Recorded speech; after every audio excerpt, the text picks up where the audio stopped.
Yep. All right. I believe we are recording and underway here. Thank you very much. Welcome to the work session for the August 3rd meeting of the Webster Grove City Council. Before we start with our board and commission interviews, I want to take one quick second, if you'll allow me the prerogative, folks, to be out of order, because we have with us a student from Webster Grove High School, Webster Grove School District at Hickson Middle School, who was going to try and be here to get the Wyman resolution, which we're doing in the regular meeting. As I think a lot of you know, I have great respect for not missing basketball practice, which she's chosen not to do. And so I just wanted us to acknowledge Molly Hyatt, who is just back from Wyman and was chosen by the school district to be one of the students recognized with the Wyman proclamation. So welcome. We're very happy to have you, Molly.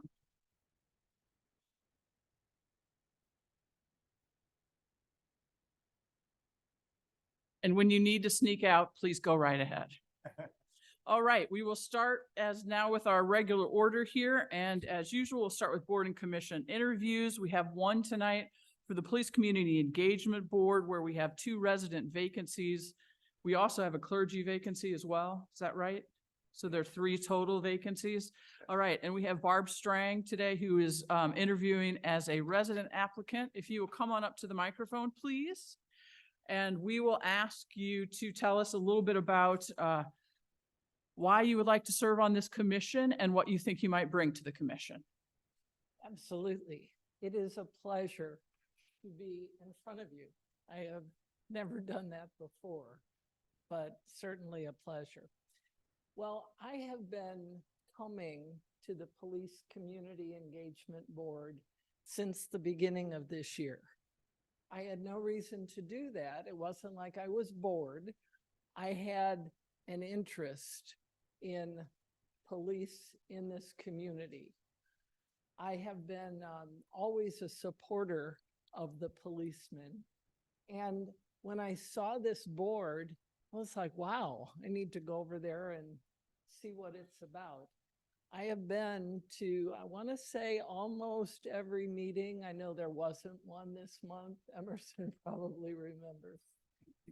And I found myself getting more and more interested as they were trying to figure out what their mission was. I don't want this community to say, well, what does the police do for us? You know, what are they all about? What do they do? And I don't see them around. So let's make sure that we're doing things or encouraging our policemen to engage with our community. I have skills. I am a certified teacher in the state of Missouri.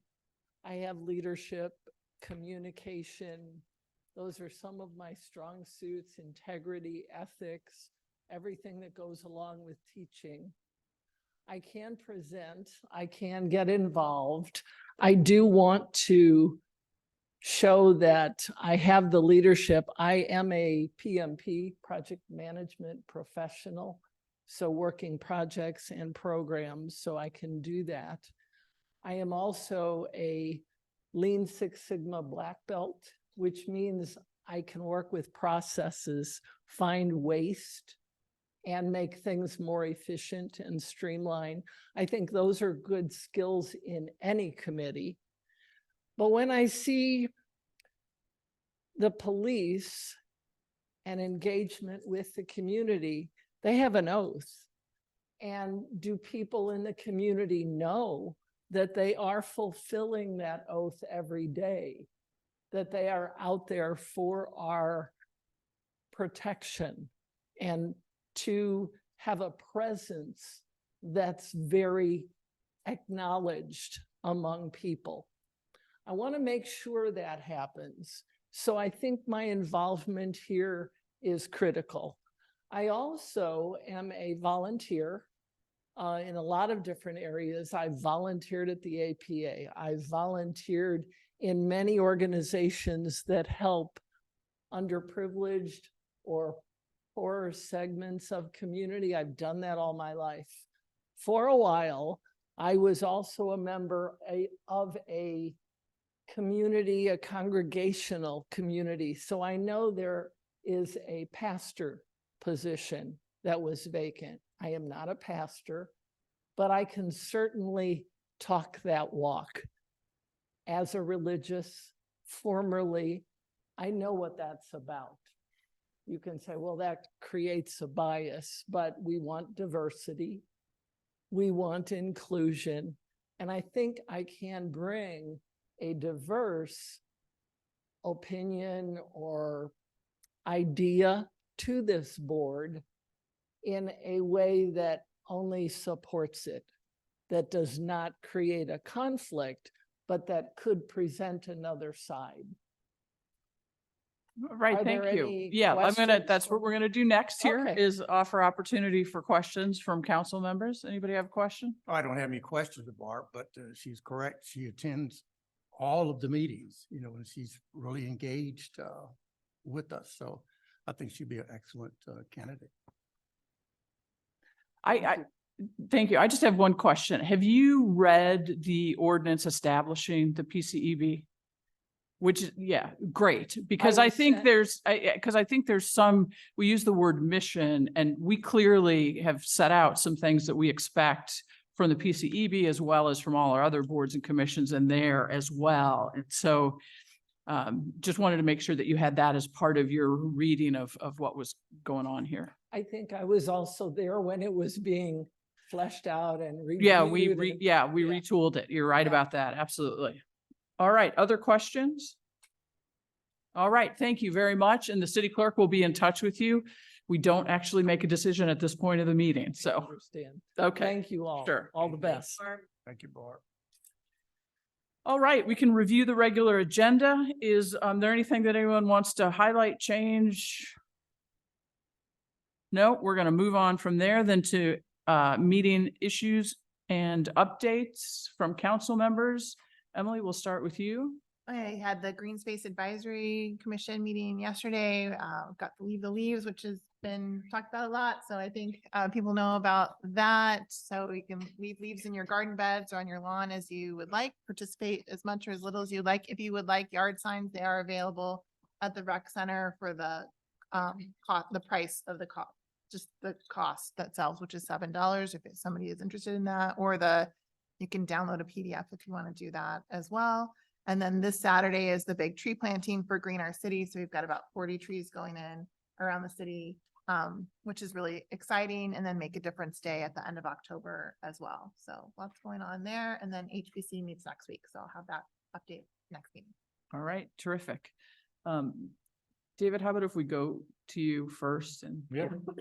Councilmember Alexander a second? So the only thing that I wanted to discuss was the Traffic Advisory Commission's recommendation in regards to shared street parking. I think you guys have all seen the memos that have circulated, and then Dr. Peoples' neutral recommendation or neutral advocacy of it. I'm not sure exactly what the next procedure is, other than I need to, obviously, we need a vote and have two, but So let's just take a second and review that. And I think you all got the because this is our first one, right? I mean, we're doing this for the first time. So you all got the flow chart. So you now have raised the issue that you would like this to be scheduled. So I think that's a motion. Can we call that a motion? I will move. Second.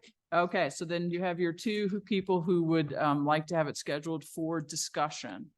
What that means in terms of my understanding, my discussion with the city manager, city clerk, is that we will now put that in our queue of things that we have to schedule for time in work session, and we'll go ahead and put that in that time frame.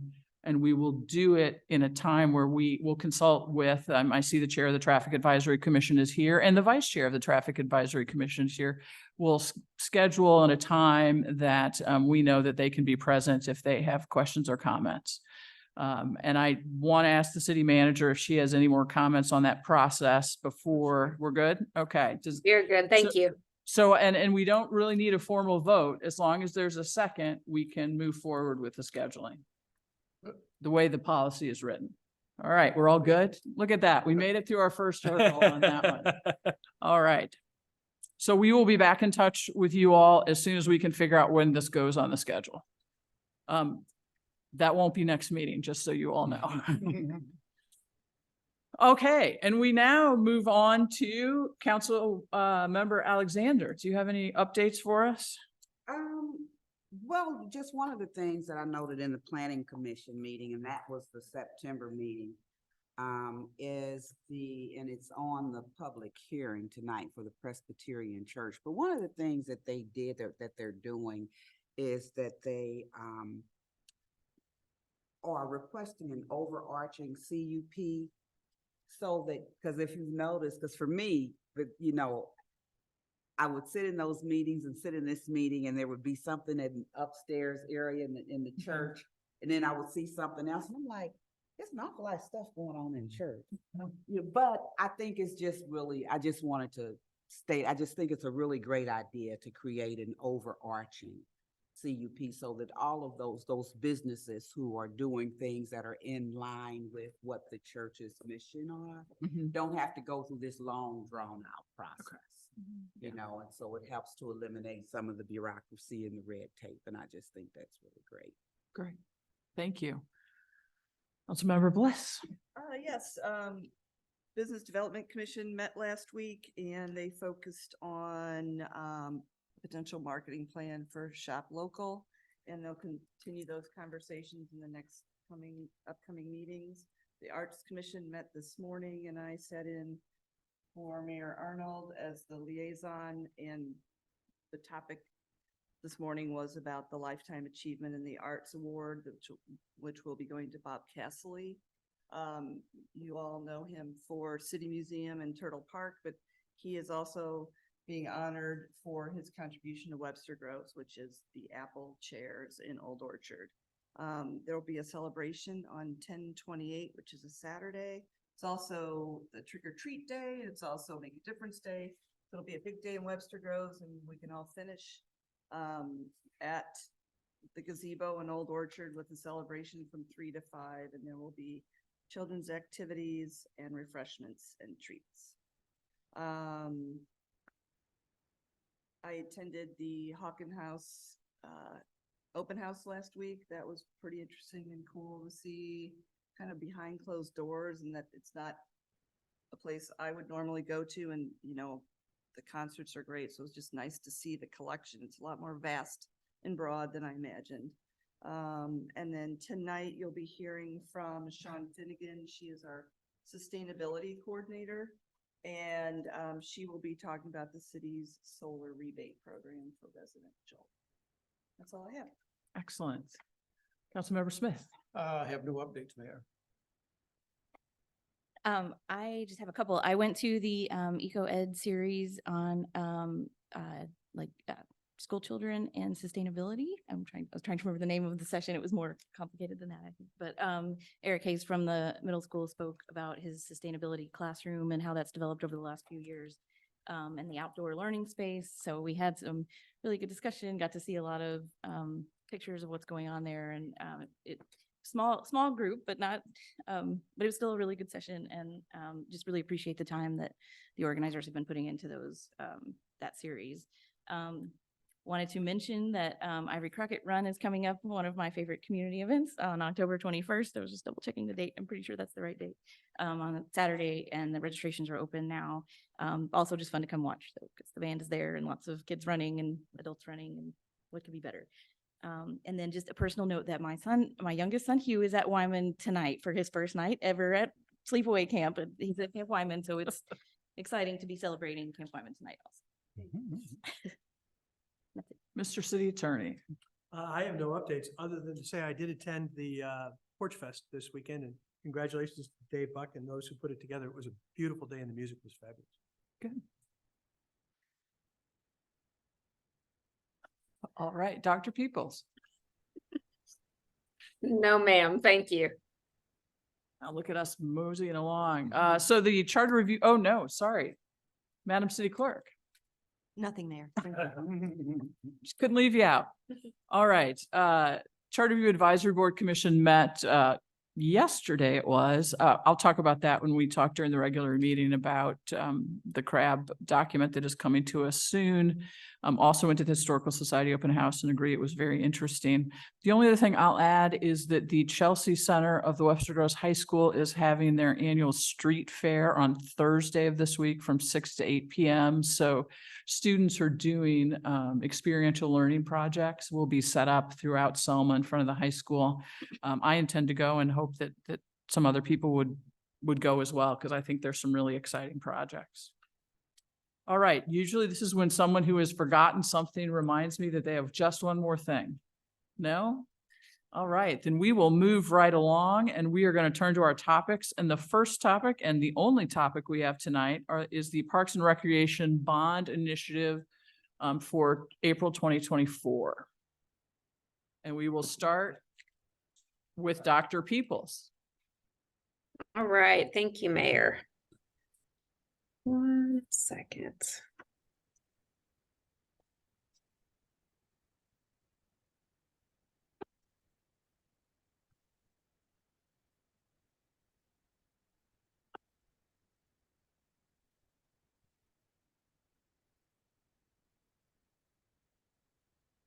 Sorry about that. I was having trouble with my screen. All right, I'll stop fussing with it. So I'm really excited about tonight's presentation and appreciate the mayor, you and council members. There's going to be a lot of information packed in, so we're looking forward to questions. But in preparation for the potential upcoming bond issue in April, Mr. Peterson is going to provide updated financial information, and Mr. Davis is going to present an array of projects that staff have researched for possible inclusion into the bond. As you listen to the presentation, I encourage you to dream big. The bond has largely, as you know, been discussed only in terms of the Aquatic Center. The presentation this evening goes far beyond that. You'll find that projects span from the Aquatic Center to investing in accessible ADA playground equipment, to building an open-air entertainment venue, to replacing the skate park, and much more. The possibilities of the projects included in the bond will further set Webster Groves apart from other communities. The decisions this council has the opportunity to make will enhance community benefits, amenities available to residents and visitors, and the overall quality of life for decades to come. At the end of the presentation, timeline options are going to be shared, as well as some decision points that we need council to answer in order for staff to be able to move forward. This obviously won't be the last time that council or residents get to see how we move forward with the bond, but this really sets the stage for how we move forward with community engagement and coming up with those final items for pricing, costing, and all of those things, as that is always evolving. With that, I'll go ahead and turn it over to Mr. Peterson. Thank you, Madam City Manager and members. Eric Peterson, Assistant City Manager, Director of Finance and Administration. I want to walk through the finance model for you. And for those at home, these numbers come to us from our financial advisor, and they are worked together with our finance department. That's WM Financial Strategies, who's been a long-time associate of the city and has done our previous bond issues and created these financial models for us. This is an exciting opportunity for the city of Webster Groves for the information I'm about to share, and some of you will be, I think, a little shocked at the numbers that are possible here in Webster Groves. But I want to start with just the current tax rates and revenue. So where we're at right now, the tax rates just assessed, and that will be part of the bills that come in November. Our current tax rate for debt service, that's what we're talking about, is debt service, is about 2 cents a hundred. So that's our current tax rate. Our current assessed evaluation is $839 million across the width and the breadth of the city of Webster Groves. And that is expected to bring in $1.6 million this coming fiscal year. So that is our baseline set number. And as we have talked with you and we have heard from you and from community, you know, that no tax increase bond proposal. What does that mean to not have, what is our scope, what's our capacity and such?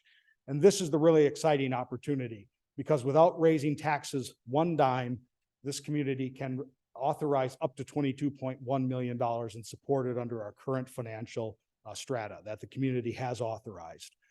So again, with no increase in the tax rate, no increase in any of the tax rates, debt service fund can support up to this amount of bonding. I want to say that this is a conservative model. When we look at the financial model, it does not account for future growth.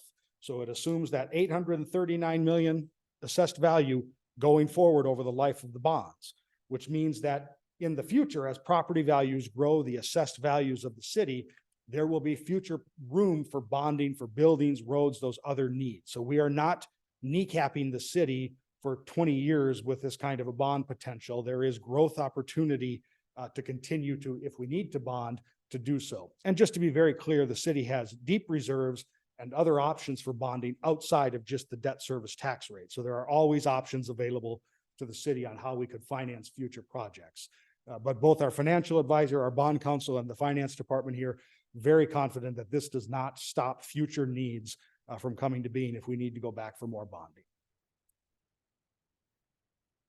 So I just want to talk about the bond process for those watching and those that are interested. This is a very simplified version of the bond process, but it is really the meat of it. The council determines the scope of the bond and the size of the bonding authority. What do those two words mean? What is this bond about? As we know and we'll talk about, it has to be about a single topic, not unrelated topics. And what is the size of the bonding authority? How much authority are we asking voters to approve in terms of a number to issue bonds? The voters then approve or reject that bonding authority. It's a yes or no vote. If approved, the city council, you all, then determine when do we issue those bonds and how much do we issue at what one time. Let's just assume that 22.1 is authorized. The council then decides, do we sell all of that, issue the bonds, sell the bonds at the same time? Do we do half of it? When do we need to sell the bonds and make those sales? That's a determination by the city. So the voters really, under our charter and under Missouri law, are about the approving and the rejecting of the authority given to the city to do those bondings.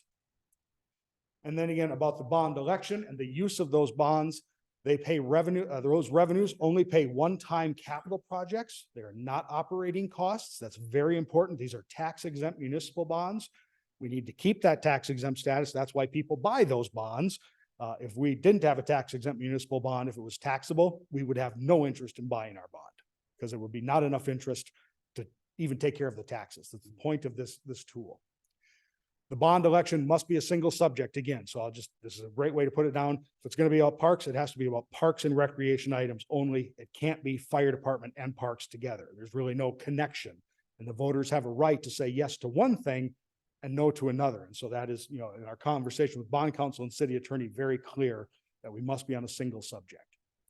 And then if we are going to April 2024, which I think we've all talked about, the election requires 4/7 of supermajority. So it is not a simple 50% majority, requires 4/7, which is 57.14% at least. So I'm going to turn it over to Director Scott Davis to go over this list of potential projects under the Destination WG banner. I'll be back to talk about the reserves and then also some of the operating costs.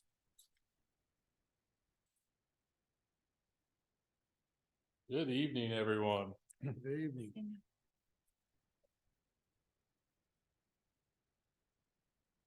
So the first section we're going to talk about is kind of what we're calling Destination Webster Groves. These are big ticket projects that will really draw and enhance the city and our features that we could potentially provide for the residents.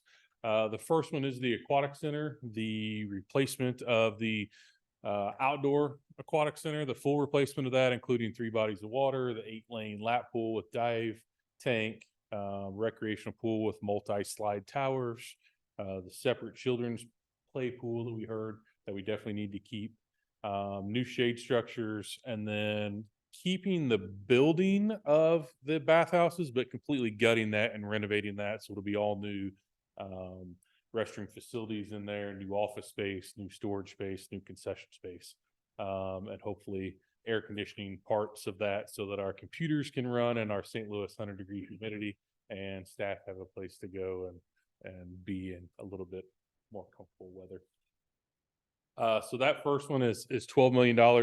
That is the full price tag of that project. It includes some contingency fees, which Mr. Peterson will talk about in a little bit later, as well as all the design for that project, some escalating costs into the future since it's not planned to be bought this year, paid for this year. It would happen another couple of years down the road. So all that money is included in that $12 million.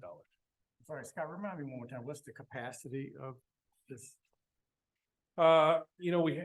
We haven't designed it yet, so the master plan, picture that you're looking at there was about, I believe it was 606 people, was what the capacity on that in the water at any one time. So of course, throughout the day, you could have more than 1,000 people there easily. So you could have people coming and going. Thank you. I'm gonna just have you pause for 1 second, just to let council know, when Director Davis is finished with this and Mr. Peterson is finished, there are 3 questions that they want from us. And usually I just want you to think about this because one of them is the guidance about what opportunities to present or not present to the public about what might be in the bond. So as we're going through this, please make note of on your sheet or wherever of what you might like to include or not include. So I just want to make sure that was clear. So please go Absolutely. ahead. And as we go through these in each section, I've kept the spreadsheet for the whole section at the top. So you can see kind of as we're going in these groups. The next one in the destination Webster Groves is a potential super water slide feature. These are just representative pictures. None of these have been picked or planned or anything. But if we were looking to do something with a huge wow factor in the pool, you could see something along these lines would be approximately $1 million. Again, we haven't picked any or planned any, so that dollar amount could fluctuate. The next one is an open air theater. I have looked at a bunch of different parks of where something like this could go. I truly think the best spot would be at Memorial Park, which you can see in that first picture. Would sit somewhere between the ball fields and the west side of the pool. It then would hopefully be able to be jointly used inside the pool and outside the pool, so that you could use it for event space out onto the ball fields. You could rent it as just a pavilion for family events on a weekend, for team sports while they're doing baseball, softball, soccer, or you could also use it inside the pool fencing 100 days of the year. The pool's open for shade structure, swim teams, things of that nature, as well as obviously an open air theater that you could have multiple venue or multiple concerts, ticketed events, free events, school events, rentable space for folks to have various types of concerts. We don't really have any sort of venue like this open air in Webster. So this is a pretty unique and potentially cool venue that we could do. Hang on a second. I was just gonna ask, so Scott, I think this is a great idea, and I know that we kind of poured over the ideas of what other parks are available to host something like this. My only concern here, well, 2 concerns. One is parking, especially if you have, say, a tennis match going on and the pool's open and then an event at this, where does everyone park? Does that then funnel on to Glendale and Oak Tree and stuff like that? And the second would be just the accessibility from those elderly, the people with ambulation difficulties, stuff like that. It is a rather long walk from the parking lot to this facility or to the projected facility. So just your thoughts on those 2 issues. Both very good questions and concerns that I've had myself. Like I said, I went around over the last couple of weeks and actually drove to a bunch of different parks, just walking around to see if I could find a spot in Blackburn, Larson, Southwest, Ivory Crockett, Memorial. Those are the only big parks that really even have the option. Memorial Field, Memorial Park, the rec center has the most parking of any of those other than potentially Blackburn. If we could talk to our neighbors next door at Hickson and potentially use some of their parking for event nights, we would also need to coordinate so that we don't have a huge hockey game in the ice rink at the same time or a big tennis match, like you said. So there'll be some coordination there to figure out when we can have larger events. So you might be able to have a smaller summer concert series that you're only anticipating 400 or 500 people come out to. But if you're talking a larger ticketed event with maybe 2,000 people, obviously parking is a premium everywhere in Webster. This has more parking than anywhere else. ADA, there is access right now up through the tennis courts. So right to that back edge of where I'm kind of showing that structure, just that's actually to the north of the tennis courts.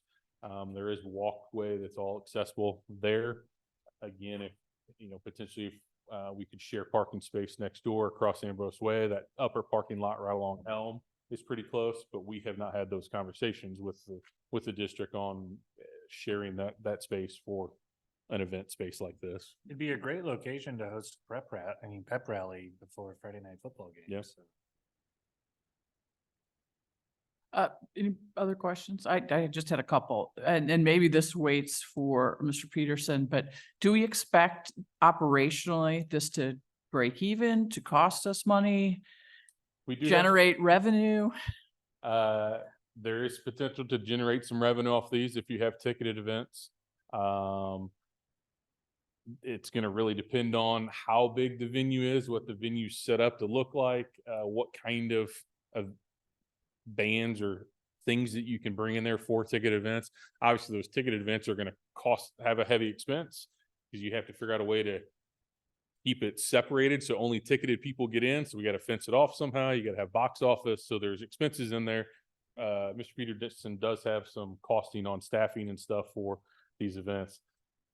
I would be hesitant to say that you're going to turn any type of big profit off of this. You might break even. Okay. More likely, you'll probably be running some of this as a little bit of a service. It's really going to depend on how many events, how many times we can rent it for just like a Saturday night family picnic shelter. Right. We're booked out. All of our pavilions across town are booked out. So, we can certainly use those spaces, which, that's 9 months out of the year that we could book it there. But I don't know that you're going to turn 100,000 on profit or anything off of it. Back to the accessibility. I mean, I'm thinking about who would potentially be renting this or putting on a show, et cetera. And it seems that they would need access for larger vehicles to unload and load and. Yep. Are you foreseeing that? as Absolutely. So as you can see in that middle picture, and again, all these are just kind of representative. Nothing's been planned or researched heavily yet, but that middle picture shows a tour bus behind it. So there will need to be some way to get to it. So you can unload audio equipment so that performers can be there, things of that nature. So that's conceptually as if it's in Memorial Park. Yeah. that middle. And as Okay. would be designing the aquatic center, there's potential for that aquatic center to come to the bottom of the hill where those trees are at. Just then you could potentially put a roadway in there. There's probably potential to put a little roadway on the field inside the lights and still have a large enough soccer field and baseball field. Right down the left field line, you'd be approximately 310 foot for baseball, which is approaching high school level. That's not a high school field. It's, a U14-ish, under 14 type of field. So you could get a roadway in there and get access, and you'd have to have some sort of access in there.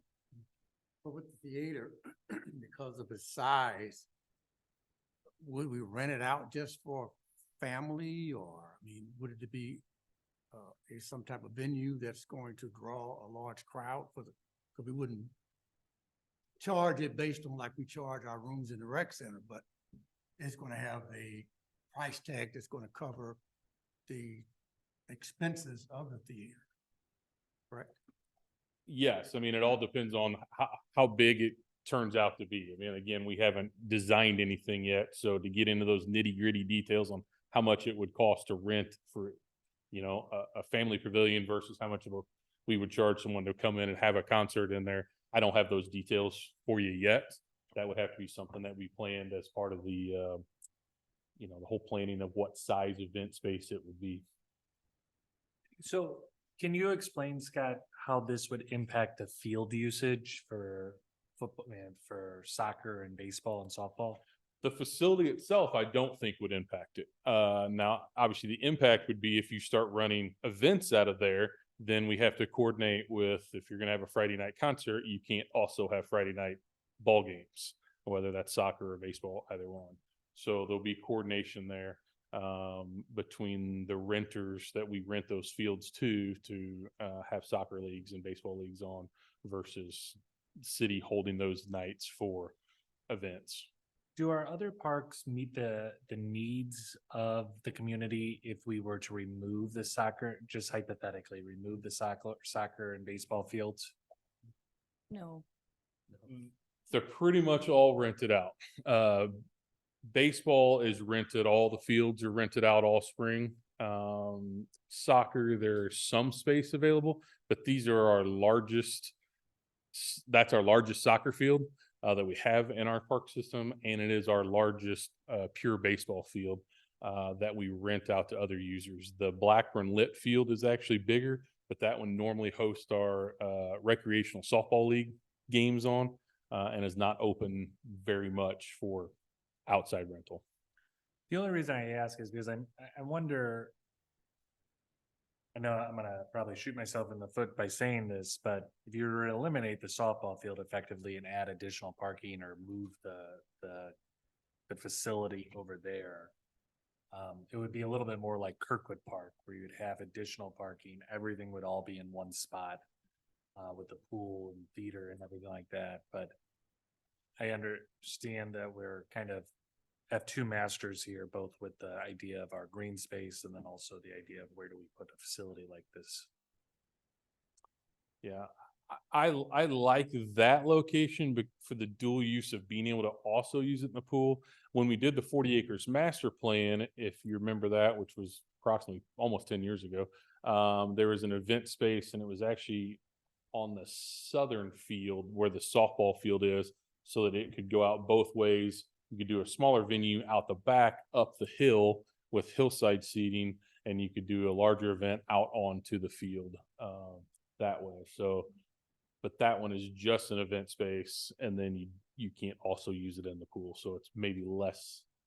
Well, you mentioned a usable. good point though, Scott, about the 40-acre plan and how this to some degree complies with that, or that it heads in that direction that the 40-acre plan had thought of. So, I mean, it's an interesting concept that, that was done 10 years ago, and here we are attempting to come to fruition on that part of that 40-acre plan. And that space could be, there is a hillside there.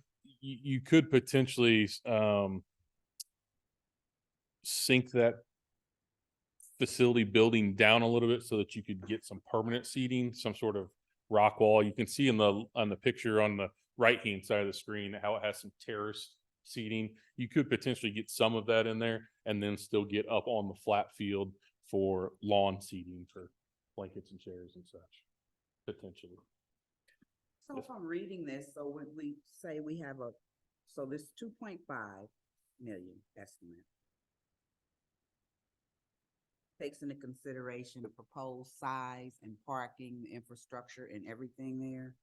And then it's a potential for 20+ theater days per year. So that's taken into consideration when it can't be used because of ball games and what have you. And then 100 days of pool usage. I don't understand what that.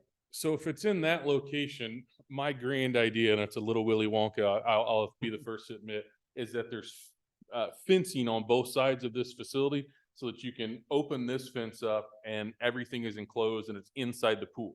So that then the pool space can use it as shade structures.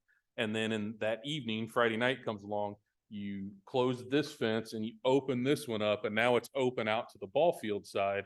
It's closed from the pool. The pool is still secure, so nobody can come in and out of the pool on the backside, but now it's an event space going out onto the field.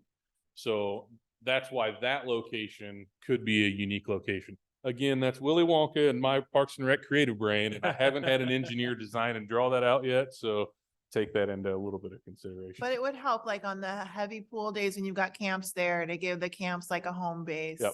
Gives you more space on the pool deck. Camp, if swim that could team, work. swim, Uh-huh. that type of stuff, yes. And then the 150 days of pavilion rentals, that's for individuals that might want to use that facility for. Yes, ma'am. Friday night, Saturday night, rentals for, if your team's playing softball up there, or you just want to have a 50th birthday party or whatever it might be, you could rent that just like you would any of the pavilions in Blackburn, Ivy Crockett, Larson Parks, wherever we have a pavilion now. Okay, So- so even if we can't do it's not one of the theater days because we have other things going on. So those we would certainly X out that you can only do theater on these days, these 20 days. Other than that, you can use it for, it's going to be multi-purpose. Okay, okay. All right, I'm going to suggest that we move along because we're on what, item number 2 of this list? And Agree. so I think just to forewarn you, Scott, if there becomes a place where you think it's appropriate as we get closer to 7:30, I think we will go ahead and pause our work session, do our regular meeting and come back to the work session since we have a lot of people here for the Good Neighbor Awards tonight. Sure. The next one on the list is Ivory Crockett Splash Pad. So this would be, again, these are representative pictures of what something that it could be. Likely would be a no standing water splash pad, so you wouldn't need any lifeguards. You would recirculate the filter and recirculate the water just like you would in a pool. So you'll have to have staff go and check chemical levels multiple times throughout the day. Button activated features, so the water's not constantly spraying. You know, you could set them between the hours of noon and 8 p.m. You can come up and you can hit a button and these 4 features will come on for 3 minutes, and you hit another button and these 4 features will come on for 3 or 5 minutes or what have you. Cost for that would be around $400,000. Can I just ask quickly, that's not going to replace anything at Ivory Crockett today, right? That would be entirely separate? It would be new. Kind of where I'm envisioning it is if you've got the pavilion and the playground, you go into the field in the corner close to that parking lot on the north side in that corner. So you're not down, the ball field would still be available. You'd obviously lose some green space, but you'd have that space in there. Are these pretty robust? Because I know like the water feature at Southwest, got Whole broken a different lot. type of features. These are pretty like, I know staff will have to check the chemical levels, but other than that, they're pretty like sturdy and we're not worried about downtime. And maintenance.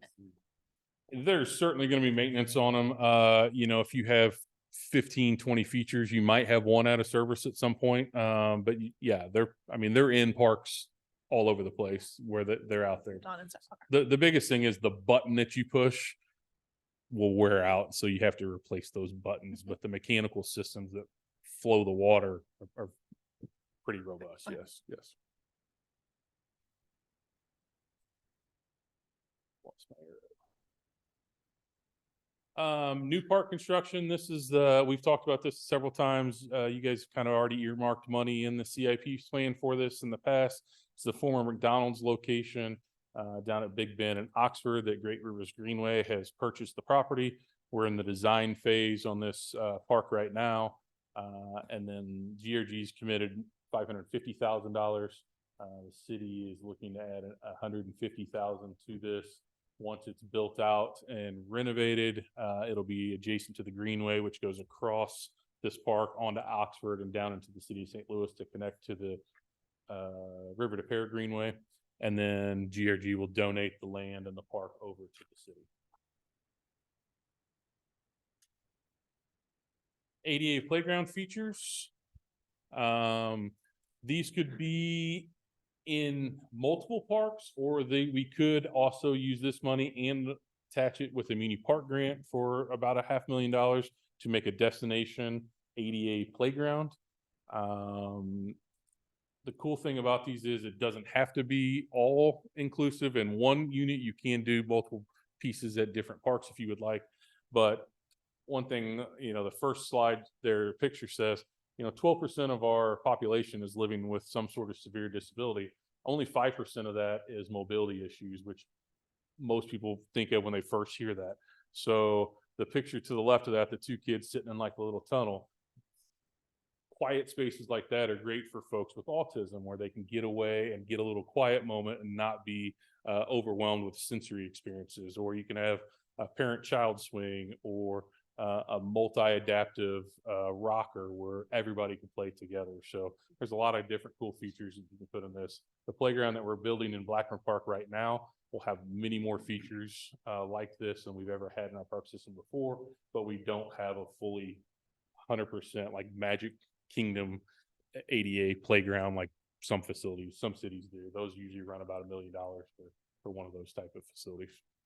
Scott, could we do that in conjunction with the item prior and have the GRG that as a destination ADA playground, or is there not enough space? Probably not enough space for that. There won't be any parking for that park space. Obviously, there's a whole lot of parking right across the street there in that shopping plaza, but that's not our parking right now. So without going to them and asking to use their parking spaces, GRG just did that survey for that park as well and had over 1,000 responses.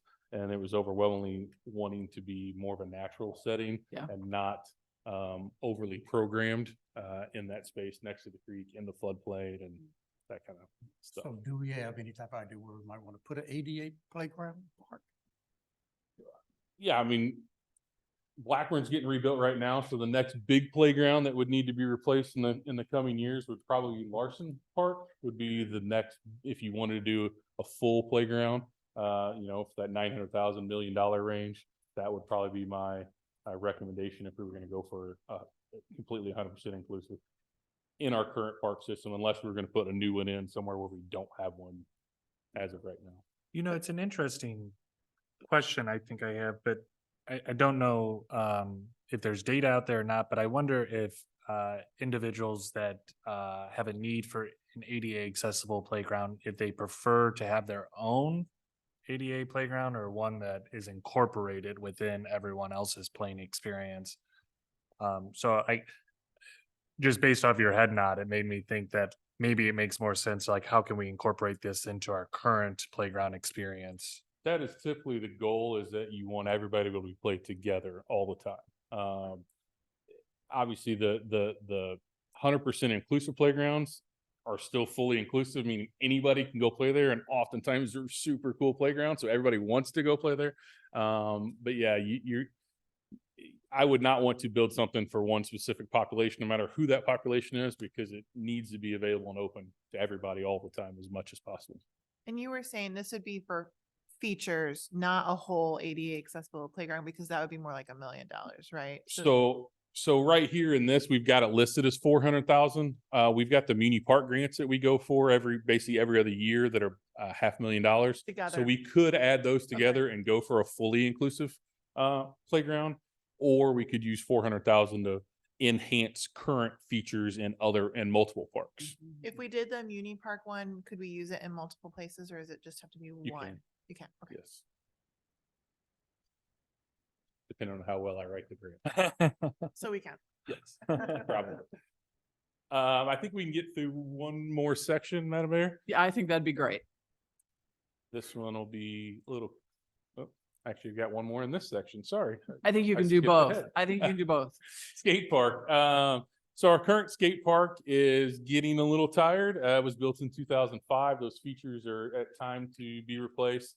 Likely, if the new pool goes through, we will use that space as our laydown and storage yard to build that new pool, which we also did when we had the tennis center renovations. After that aquatic center would be built, would be the perfect time to replace all those features if we're going to keep it at that location.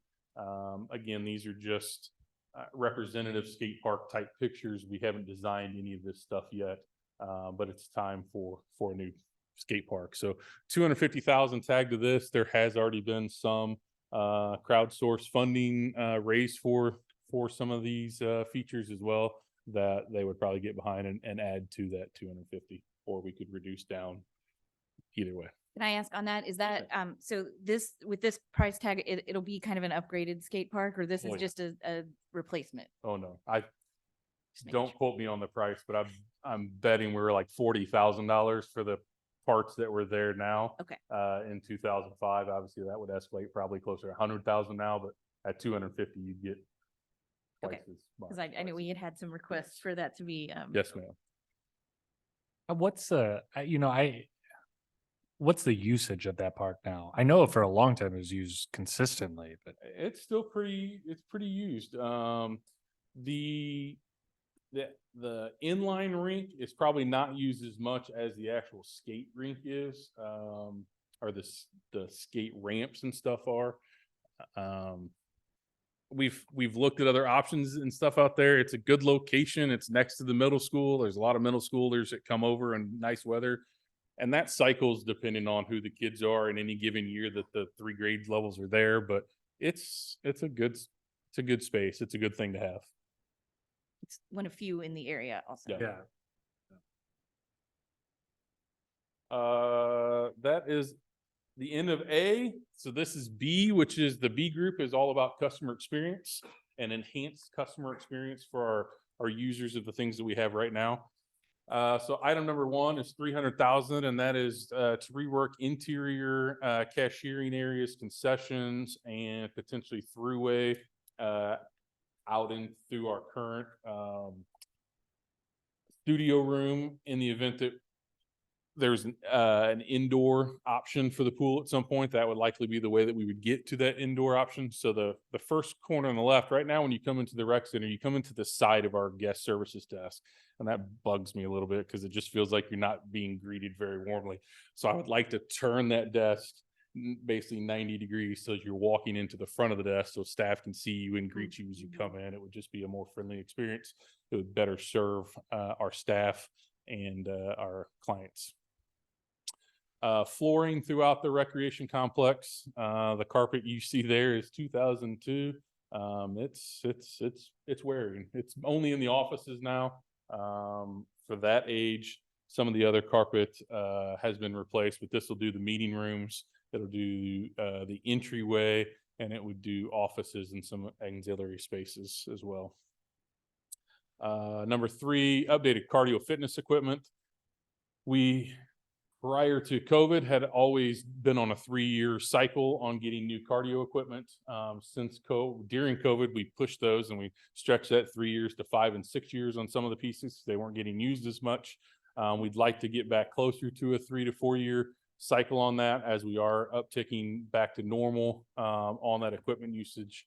So that 155,000 for cardio. Number four is fitness meeting room remodel. You remember a few years back, we got a grant to add on to the front of the meeting rooms, and that was about $750,000. It's a $500,000 grant, and the city was going to do about $250,000. So this is a $250,000 placeholder if we were looking to do that again. With the Muni Park grant, you could also just use that money to enhance the current fitness center if we weren't looking to expand and put a whole new facility on. And then number five for 135,000 are the partitions in the meeting rooms that open our meeting rooms up from one giant space into 4 smaller spaces with a hallway in between. Those were put in 2008. So in a few more years, they're scheduled for replacement of the panels themselves. The tracks that they run on are actually good for 50-year life. So it's just replacing the actual movable panels. At that point, I think would be a good place to stop so that you can do the regular meeting. Right. So we will take 5 minutes and come back right at 7:30 to begin our regular meeting. I know we have people here to celebrate Camp Wyman, to celebrate Good Neighbors. Those will be the first 2 things out of the gate when we return and begin at 7:30.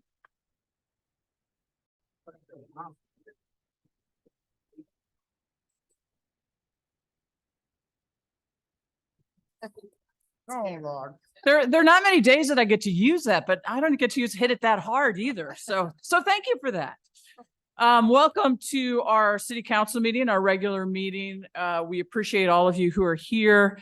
Please note that residents can share comments. We welcome your questions, ideas, and comments. If you're here in the room, we ask that you fill out a speaker card like this. It's over on the table there, and you can turn it in the end here. That way we know who to recognize, but only speakers who are recognized may speak during the course of the meeting. If you're on Zoom, we're going to ask you to use the raise your hand function, and we'll make sure you get an opportunity to speak then as well. Comments are limited to 3 minutes. And yes, there's a timer so that we're not all here all night. We're going to start though with some fun things. Including recognition of Camp Wyman and a 75-year partnership with the city of Webster Grove. The Webster Grove School District. We have district officials here with us, which is great. Earlier in the meeting, my colleague, council member, Sarah Green Richardson, talked about sending her kid off to camp this week. I know we have another staff member who did as well, so it hits close to home for this group as well. But we're going to start with the roll call because that's where we need to begin. Yes, Mayor. Mayor Arnold, Here. Councilmember Bliss. Here. Councilmember Franklin. Here. Councilmember Smith. Here. Councilmember Alexander. Here. Councilmember Richardson. Here. Councilmember Hickson Shepherd. Here.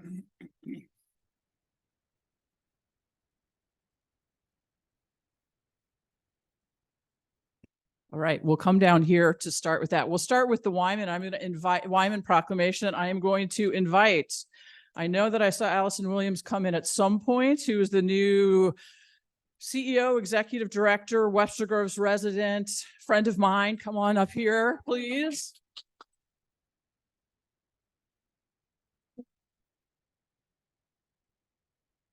Know that Dr. Simpson, our Superintendent of Schools, is here. If he would come forward.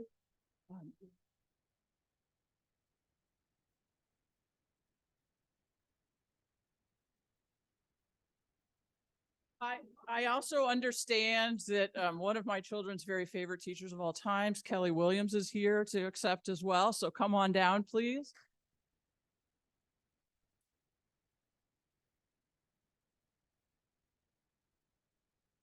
Also get Dr. Adams, who is here from the school district. Come on up.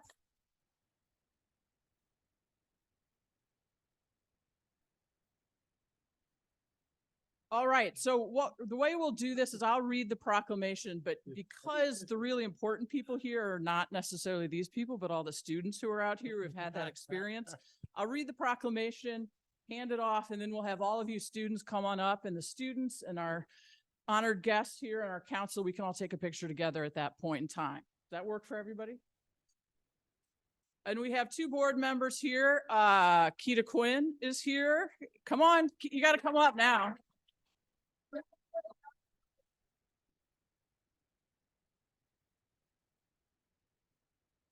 Anybody else that I missed? Okay, we have so many exciting things today. All right. So I'm going to read this lovely proclamation here. You don't have to move away from it. Whereas Wyman, also known as Camp Wyman, was founded in 1898 as a place to provide outdoor and character building experiences for St. Louis youth. And over the last 125 years, Wyman has remained committed to the success of young people in St. Louis and across the country, growing and adapting to meet their changing needs. And whereas the Webster Groves School District and Wyman collaborated in 1948 to develop a school camp program, creating a curriculum and providing the opportunity for Webster Groves School District students to attend Camp Wyman for a week-long outdoor educational camp experience. Whereas the school camp experience at Camp Wyman has become a tradition that Webster Groves School District sixth graders look forward to and benefit from every year. And whereas the Webster Groves School District and Wyman partnership provides an opportunity for students to step outside of their comfort zones, develop leadership skills, and build friendships and connections that last throughout school and into their futures. And whereas in 2023, Wyman and the Webster Groves School District are celebrating 75 years of this pivotal partnership, which has seen generations of Webster Groves students experience Camp Wyman, me included. And we anticipate many more generations of Webster Groves School District sixth graders to continue this valued tradition. Now, therefore, I, Laura Arnold, Mayor of the City Council of Webster Groves, and the entire City Council do hereby proclaim Friday, October 6, 2023, as Camp Wyman Day in the City of Webster Groves, and invite all in our community to join us on October 8th at 1 p.m. at Camp Wyman to celebrate this partnership.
That's all right.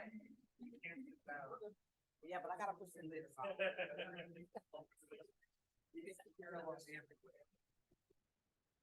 All right, next on our agenda is the recognition. Actually, if you have been here to celebrate Camp Wyman, you're welcome to stay, but you're also welcome to go ahead and head out. We're going to move on to celebrating our Missouri Good Neighbor nominations for this week. I don't know if all of you knew that this week is Missouri Good Neighbor Week. I'm going to pause a second and let people who are leaving go ahead and go.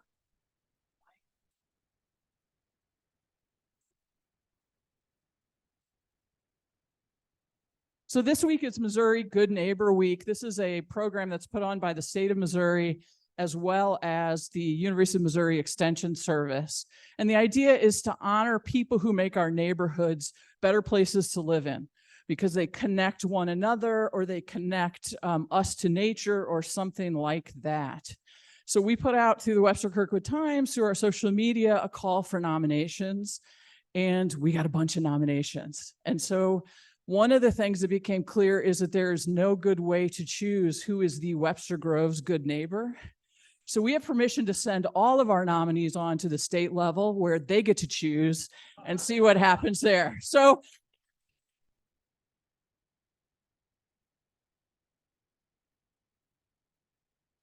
I have to say, it's really nice to live in a community where you have so many good neighbors, you can't figure out who might be the best neighbor. So what we're going to do here is council members are going to rotate through and you will be presented with a proclamation or a certificate that notes your good neighbor activity. The council member is going to read just a section of why you were nominated. So they'll read your name and as they're reading the section of why you're nominated, if you'll come forward, we have a little gift for you. And then we'll take a picture with you and the council member.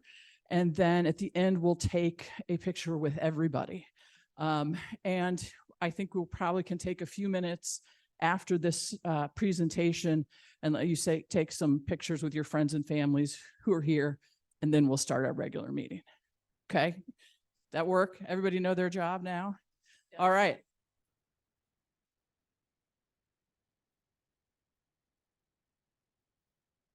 The City of Webster Groves thanks and honors Perrin Stiefel. All right.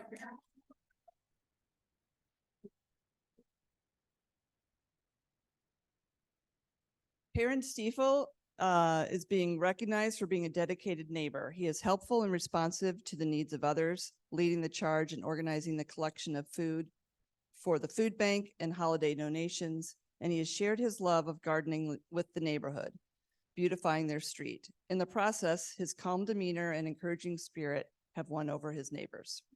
Congratulations. Thank you.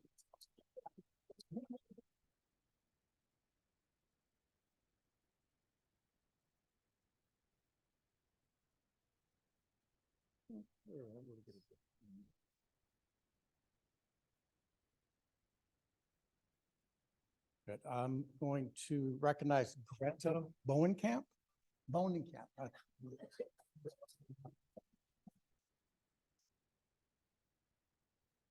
Greta, for being the neighborhood block commander, you annually organize the neighborhood's legendary East and West Summit Avenue water balloon fights and clean up afterwards. You lead the scout pack, coach grade school volleyball, and even find time to beautify your lawn. You are truly the neighbor you hope you move next door. Thank you.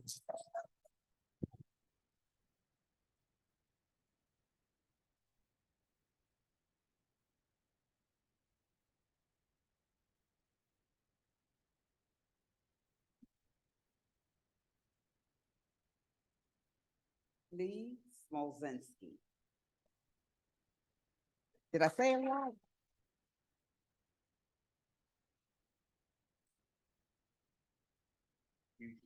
Okay. The City of Webster Groves thanks and honors Lee. Oh, the City of Webster Groves thanks and honors Lee Smolzinski for being the neighborhood caretaker. For over 20 years, Lee has risen early in the winter before his neighbors leave for work to ensure the roads are passable, and his sincere demeanor calms any conflicts that might arise. He is an active member of his church and his veteran organization. Lee truly makes the neighborhood a better place to live. On behalf of the mayor and the city council, we thank Lee Smolzinski for your community leadership.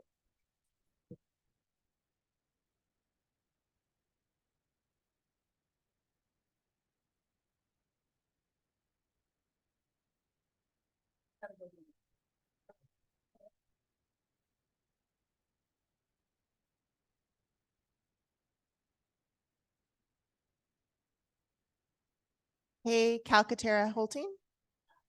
Is that it?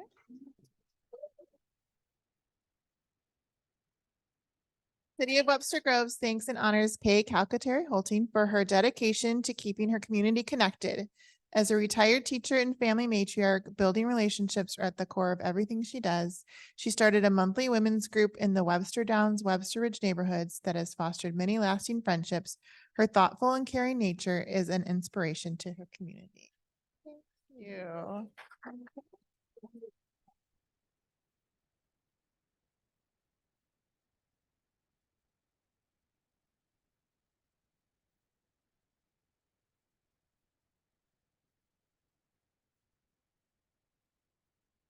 I get to recognize Bud Belomo.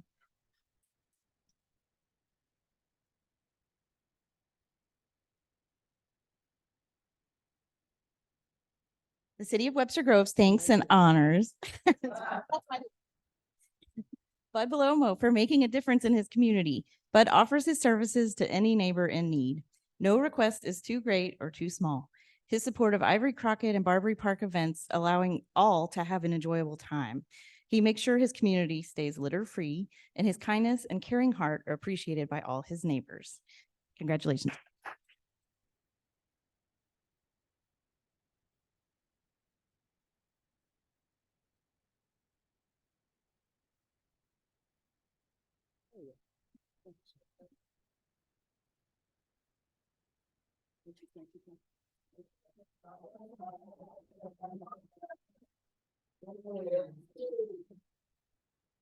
Tom and Sherry. I don't know how to pronounce your last name. I'm sorry, so I'm not going to butcher it.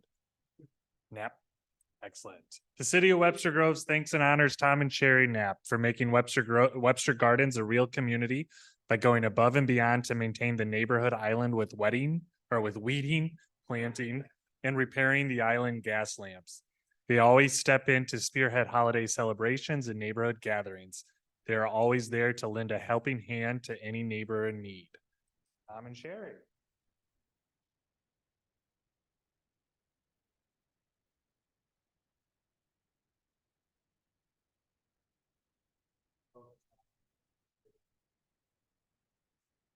Mr. Clark Otalian.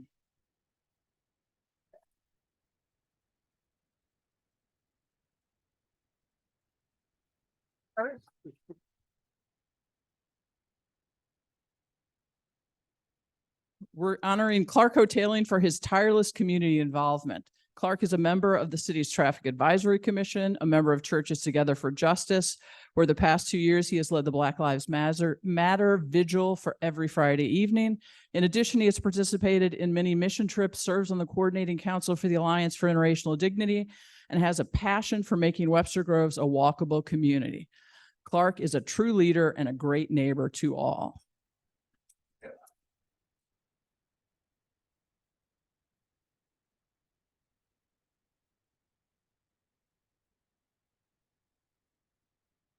And I should note that what council members are reading are part of the actual submission from a neighbor. So this is what your neighbors think about you folks.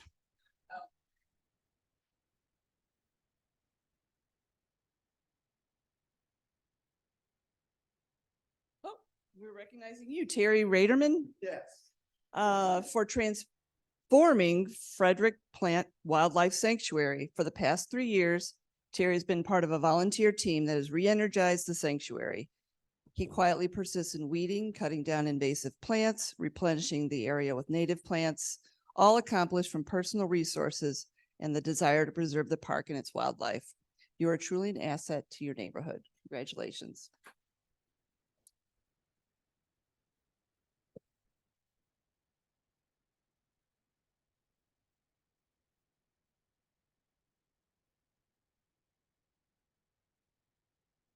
And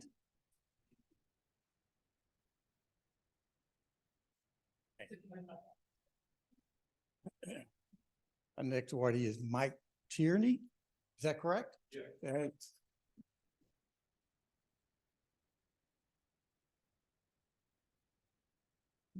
For keeping the bi-state bus turn garden area spectacular, Mike has expertly taken on the task of ongoing weeding, watering, and ensuring that it is maintained beautifully.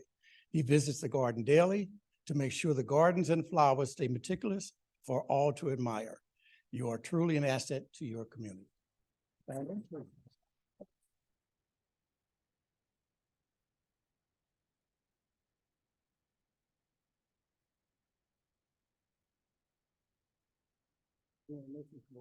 All right, thanks.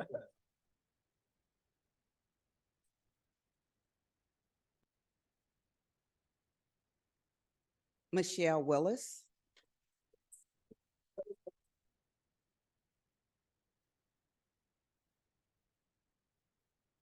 The City of Webster Groves thanks and honors Michelle Willis for being engaged in her neighborhood for many years with the Spencer Road Block Party, Halloween costume walks, and participating in all the Webster Park activities. She welcomes the neighbors who live on Glen Road to participate in the activities, volunteers at Avery School, and when a large tree died in their yard, they purchased 2 new trees through the city program, beautifying the neighborhood. Michelle is truly dedicated to her neighborhood.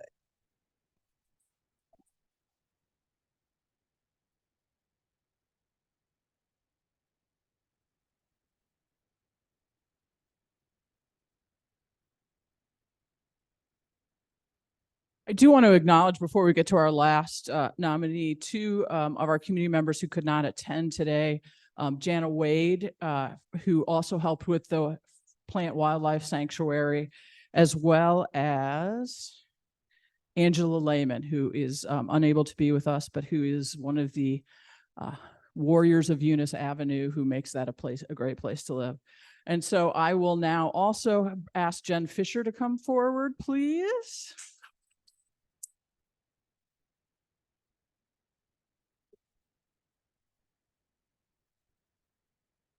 Wow. I see superstar in the first line. Jen Fisher's being honored for being the superstar of her neighborhood by organizing a monthly meetup for moms, the annual block party, and when a new couple to the neighborhood experienced a fire in their home, Jen rallied to support them by setting up a GoFundMe that raised $1,500 in less than 24 hours. Jen is truly the rock star of the neighborhood.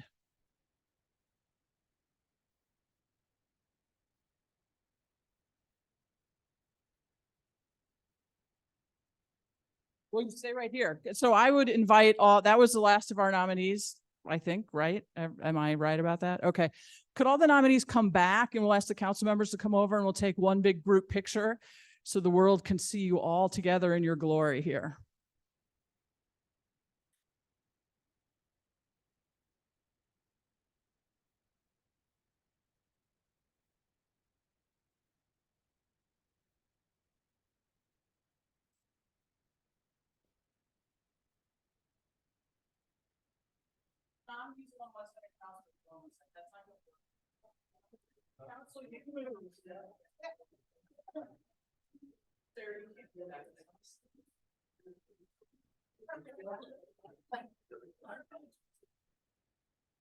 Yeah, that's see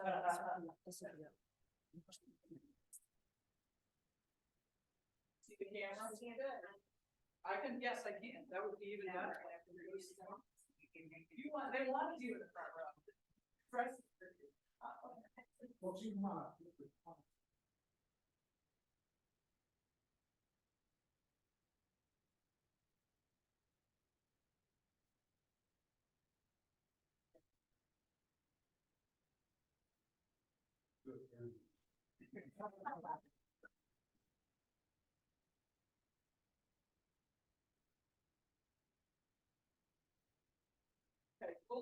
few-minute break here for the council meeting. I know a lot of you have neighbors and friends here, so if you want to take some pictures with them, certainly we can do that. We'll put our minutes on hold for a little while, let them celebrate. Okay, so I don't want to talk about community pictures. Of just celebrating things. I wish we could do that all the time. We're going to get back to the business of the day, and that means we're going to open our public hearing for today. And I'm going to find my cheat sheet so I don't skip any of the steps here. And our public hearing today is the Webster Groves Presbyterian Church Shared Space Initiative. Wow, I can't talk today. Do I have to read the rest of the paragraph or is that enough? That's the enough. title? That's Okay, enough. there we go. So I now will declare the public hearing open and we have Director of Planning and Development, Mara Perry. You have this being conditional use permit that's very familiar. Just a couple months ago, we did a similar conditional use permit for a very specific user. So I'm gonna go through a series of slides and kind of walk it through for you, but just to remind you, because I know I've heard it in the work session, this is something that we've been working with the church on in order to not have them have to come every time to the city council in regards to smaller users that were going to be using this larger business.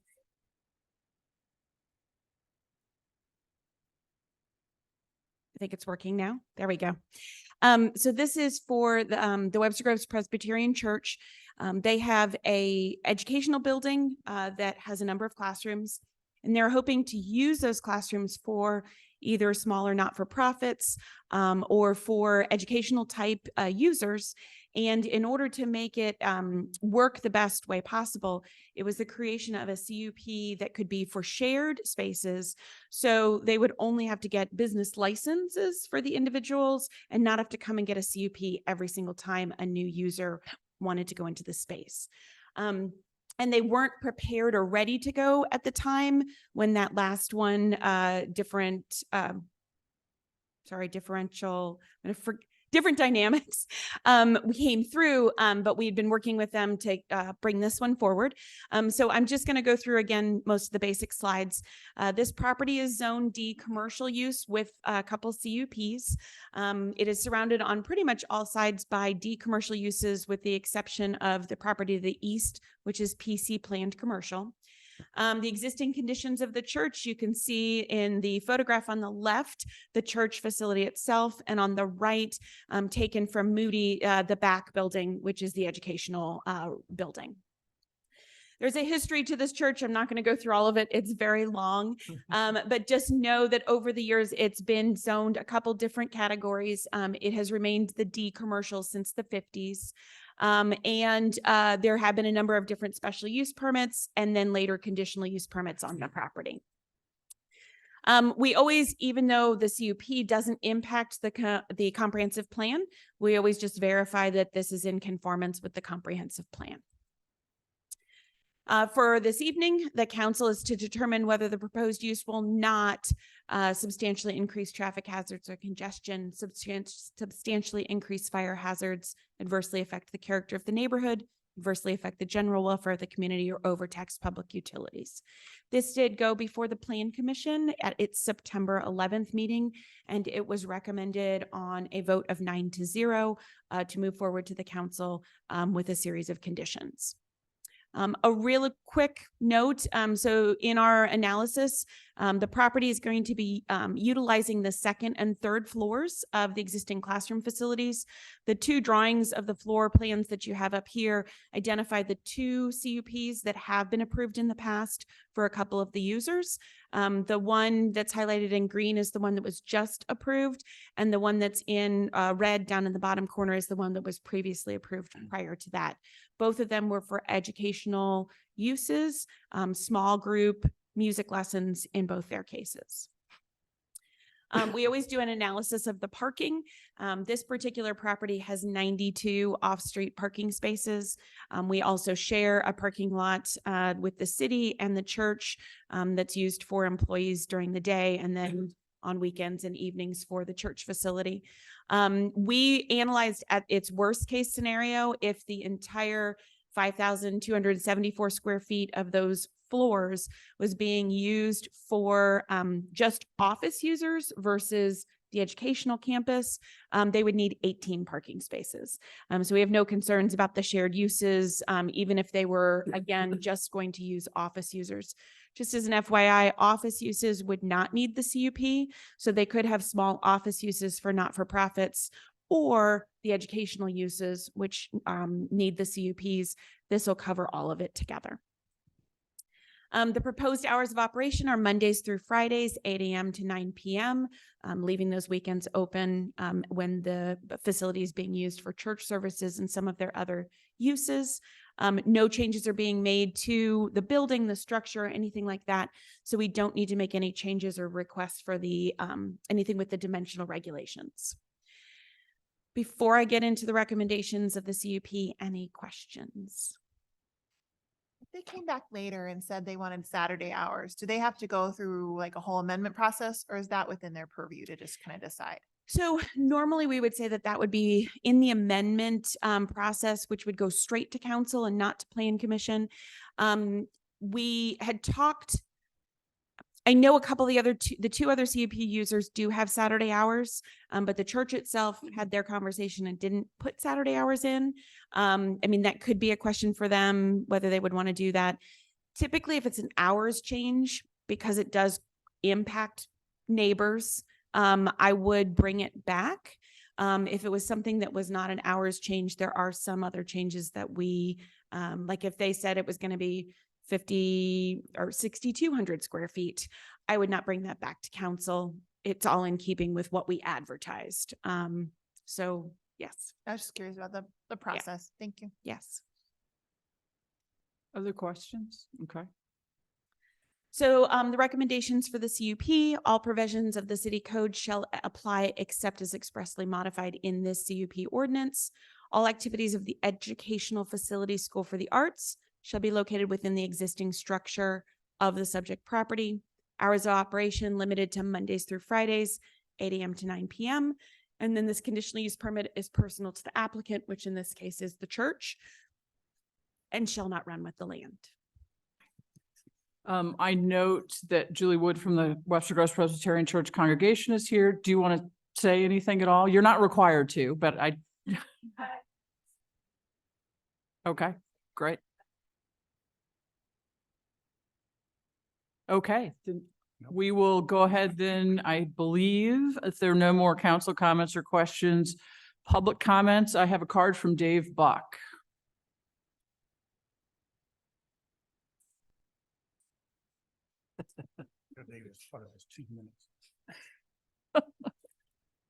Dave Buck, 124 South Elm.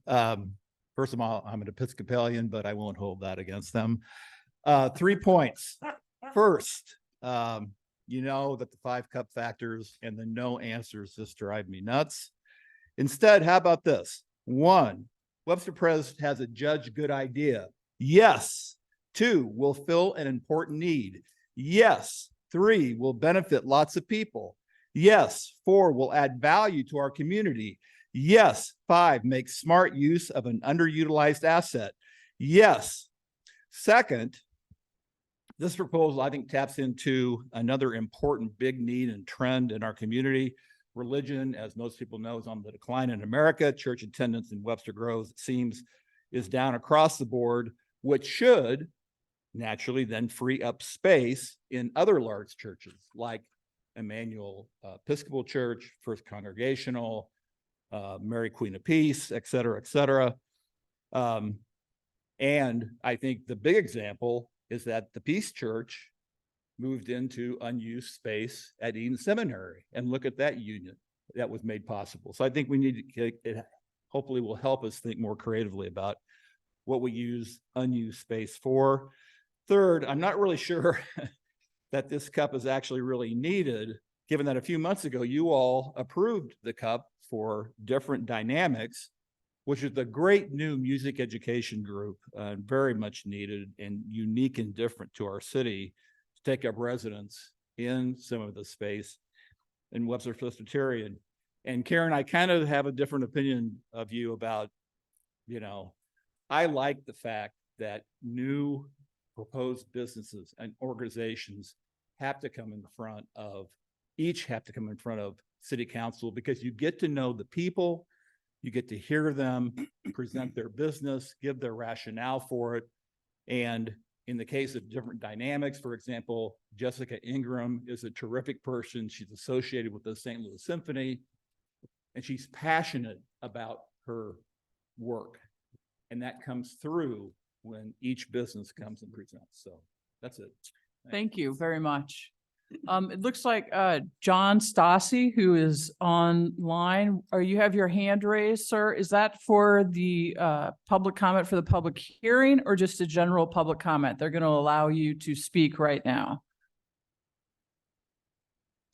I have a general comment about a situation that occurred on the 300 block of Tuxedo last night. Okay, then let's hang on, please, and we'll do that during our public comment more generally, and that'll come right after we finish our public hearing. Thank you very much. Laura, can I ask a few questions? Generally, why is this, maybe I asked this at the last one too with the Different Dynamics or whatever it was called.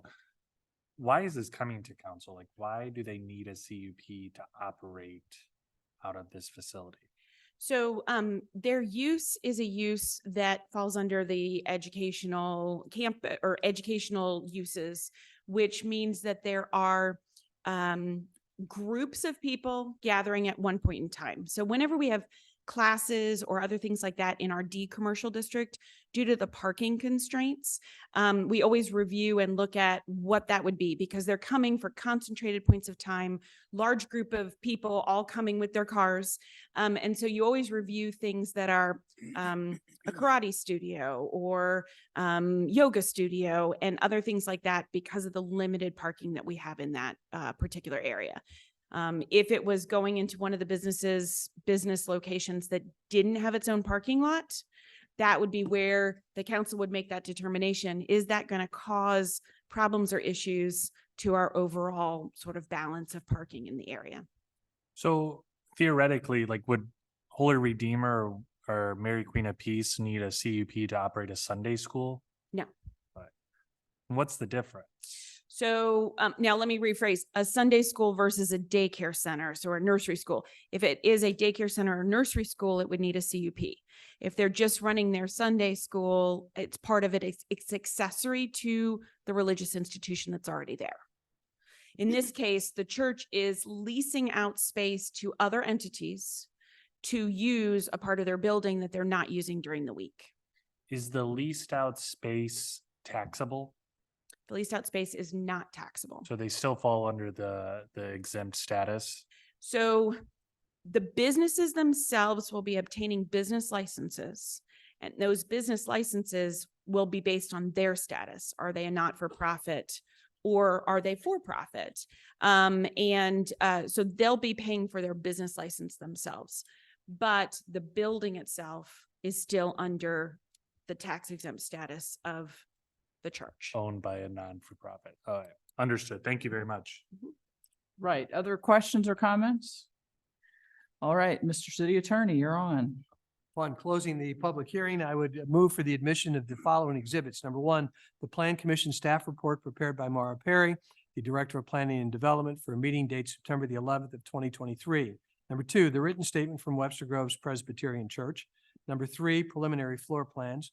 Number four, the Director of Planning and Development's PowerPoint before the council this evening, October the 3rd of 2023. And finally, the zoning code of the city of Webster Groves. All right, I will now close the public hearing and ask Councilmember Hickson Shepherd to call for the first and second reading. Yes, Mayor, I'd like to call for the first and second reading of bill number 9235. Second.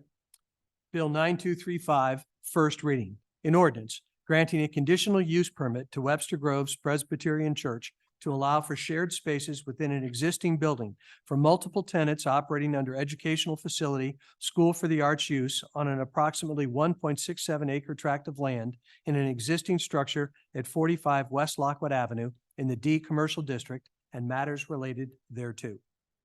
Questions or comments? We'll have the second reading, please. Bill 9235, second reading.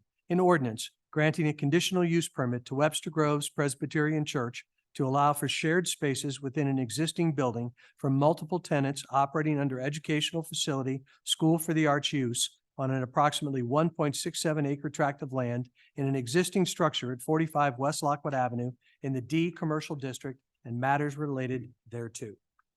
All right, thank you. We will now move to our remarks from community and visitors. And so, Mr. Stasi, we'll start with you. You have 3 minutes once you unmute and can begin to talk. Can you guys hear me? We can, thank you. Okay, my name is Jonathan Stasi. I live on the 300 block of Tuxedo. I live next door to where the shooting occurred last night. My question for the city council is, the man who was arrested for this shooting, he had over 10 warrants and was consistently in violation of a restraining order from a different neighbor. More than 3 of the neighbors, I believe it was 4 of the neighbors, have called to report this man to police, and also I called the housing department to try to have him removed. And we were told that nothing could be done until a violent disturbance has occurred. And the gunshots that went off last night were less than 10 foot from my 4-year-old's bedroom. And I just want to know how this happened, how we can change and not let something like this occur again, or if there are any plans to make our community feel safer. Because there are a lot of people on that street who haven't felt safe for quite some time, and this is why. Thank you, Mr. Sassi. Generally, in our meetings, we do not respond to public comments. So you've asked a lot of very important questions, and I'll hope you'll indulge me and let me and some members of our staff get back to you with real answers to those questions. Our next public comment is from Mr. Dave Buck.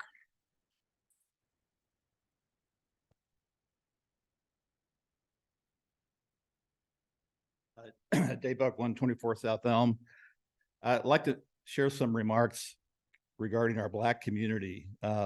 One, our family took a recent visit to Memphis to the National Civil Rights Museum. It tells the Black story from Africa till today. It is humbling, it is disturbing, it's shocking. Two, when we got home, Emerson's email response to the Pledge of Allegiance from a Black perspective. And I told you, Emerson, I really appreciate it. I have never thought about the pledge from that standpoint. Thank you. Three, the burning and destruction of Black Lives Matters flags, banners, along with others. And four, I was able to complete my one-on-one conversations with 10 North Webster Black friends who you all know and love on why their population has declined so much over the years, with many of them moving to North St. Louis County. The loss of affordability is certainly there, but I think the deeper and more emotional reasons are the loss of trust, the loss of dignity, the loss of their tribe, and the loss of their cultural identity. I think it's interesting that of all your good neighbors tonight, there was not one Black good neighbor. Why is that? It's not a positive picture, but there is hope. I saw it firsthand yesterday when I was invited by John Simpson and the extraordinary leader and principal of Gibbons Elementary, Melissa Beecham Judge, to attend their once a month all school inspiring program called Herrenby. Gibbons is by far the most racially diverse school in our district, and Herrenby is Kenyan for all pull together. It was a full hour in their auditorium of true school spirit devoted to promoting and celebrating the values of honesty, kindness, mutual trust and respect, understanding, sharing, fairness, and unity, that we are stronger together than we are apart. Kids are truly the hope of the world and the change we need, because at Gibbons, it's more than words in some nice DEI statement.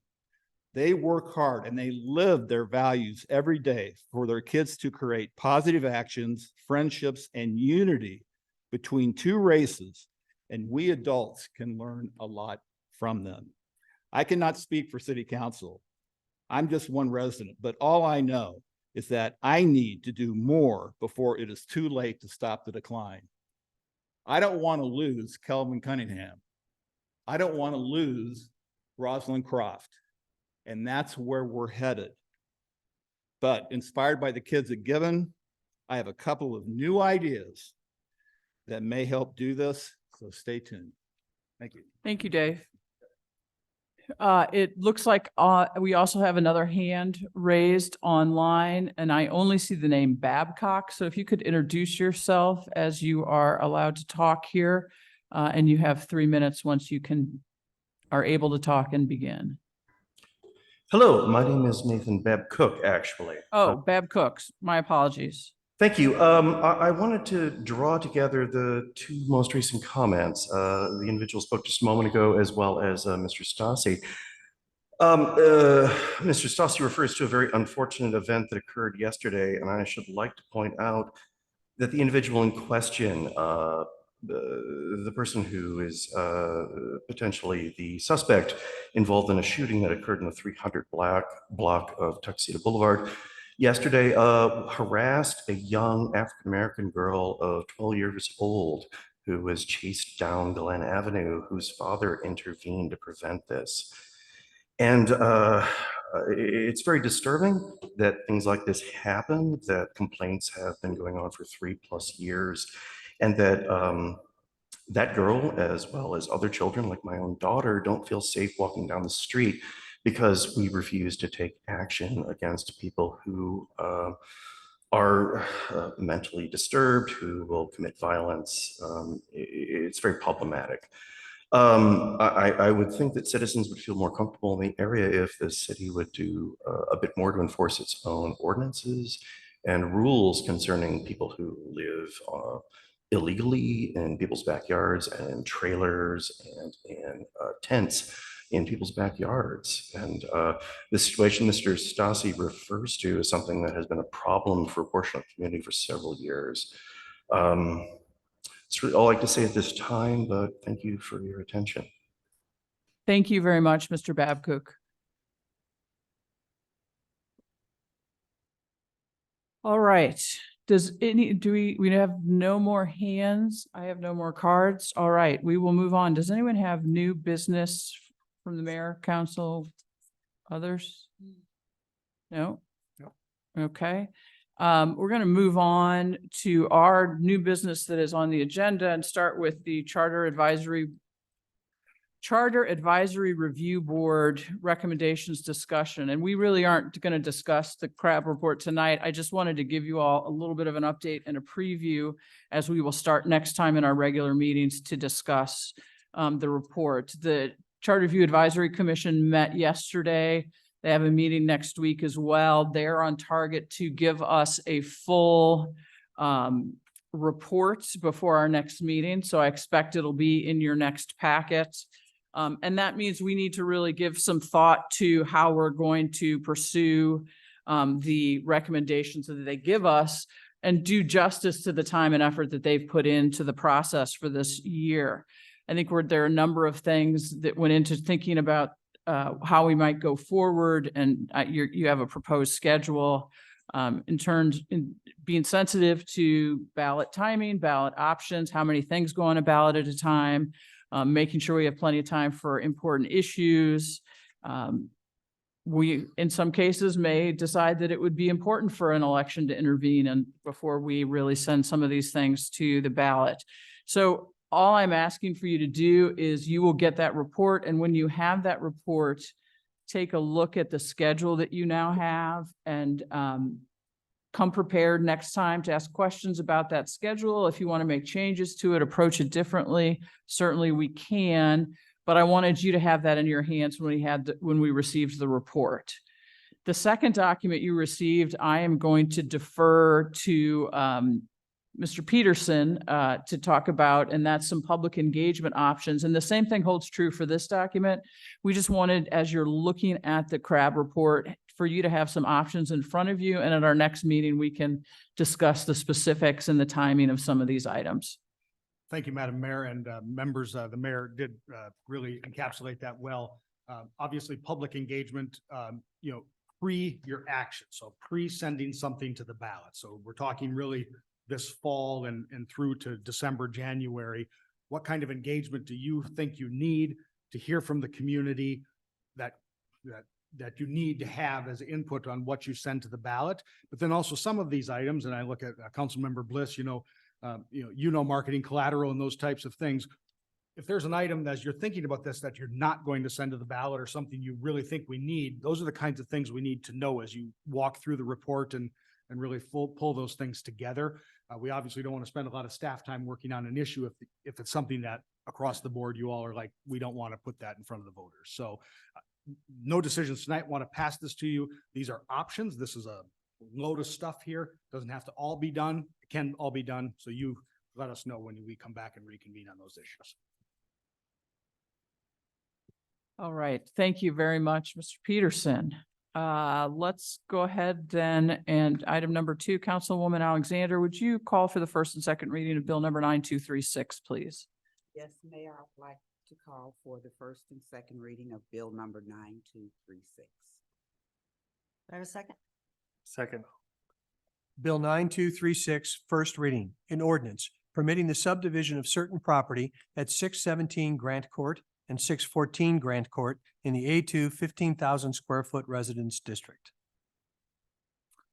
All right. Director Perry has rejoined us. So I wanted to make sure you understood fully what you're approving.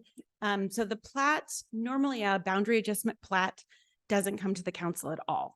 When a line is being moved between two properties, if the properties meet all of their basic minimum requirements, I'm able to approve it administratively, and we get it recorded with St. Louis County. When someone wants to move a boundary line and we are not going to meet some of the basic requirements, they do have the ability to come in as a full subdivision plat and go to the Plan Commission and then the city council. That's the case for this particular one. And so what I wanted to do is just show you what you are going to be approving, because there's a couple little things that are slightly different. So let me get to. So the plat itself is an unusual plat. It's a plat from the I'm gonna go to here, from the 1980s. And that plat, when it was approved, went before the Plan Commission and was approved with a few things not completely meeting the code. And they put it on the record that these lots were unusual shapes, and because of that, they weren't meeting the minimum widths of at the building line, and they weren't meeting necessarily the average minimum widths. So fast forward to when the houses were built. So the plat was approved in 1986. The houses themselves were built in 1986 and then in 1988.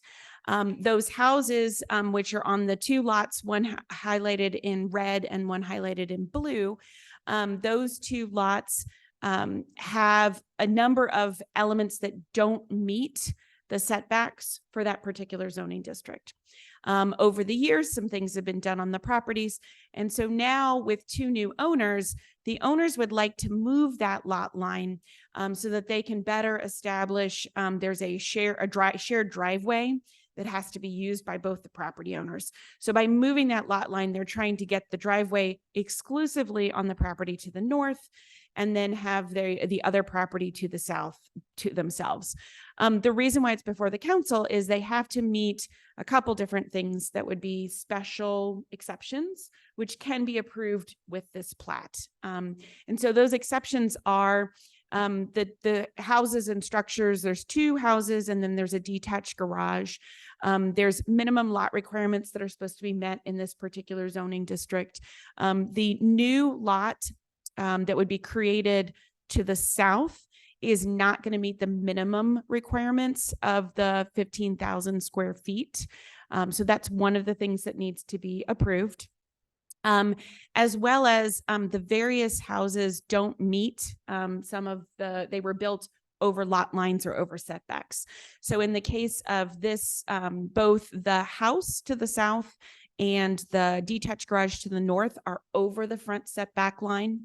And then the various side yard setbacks, in the case of the property to the north, neither of their side yard setbacks are meeting the minimum requirements. One of them is now going to come into compliance and the other is going to remain the same.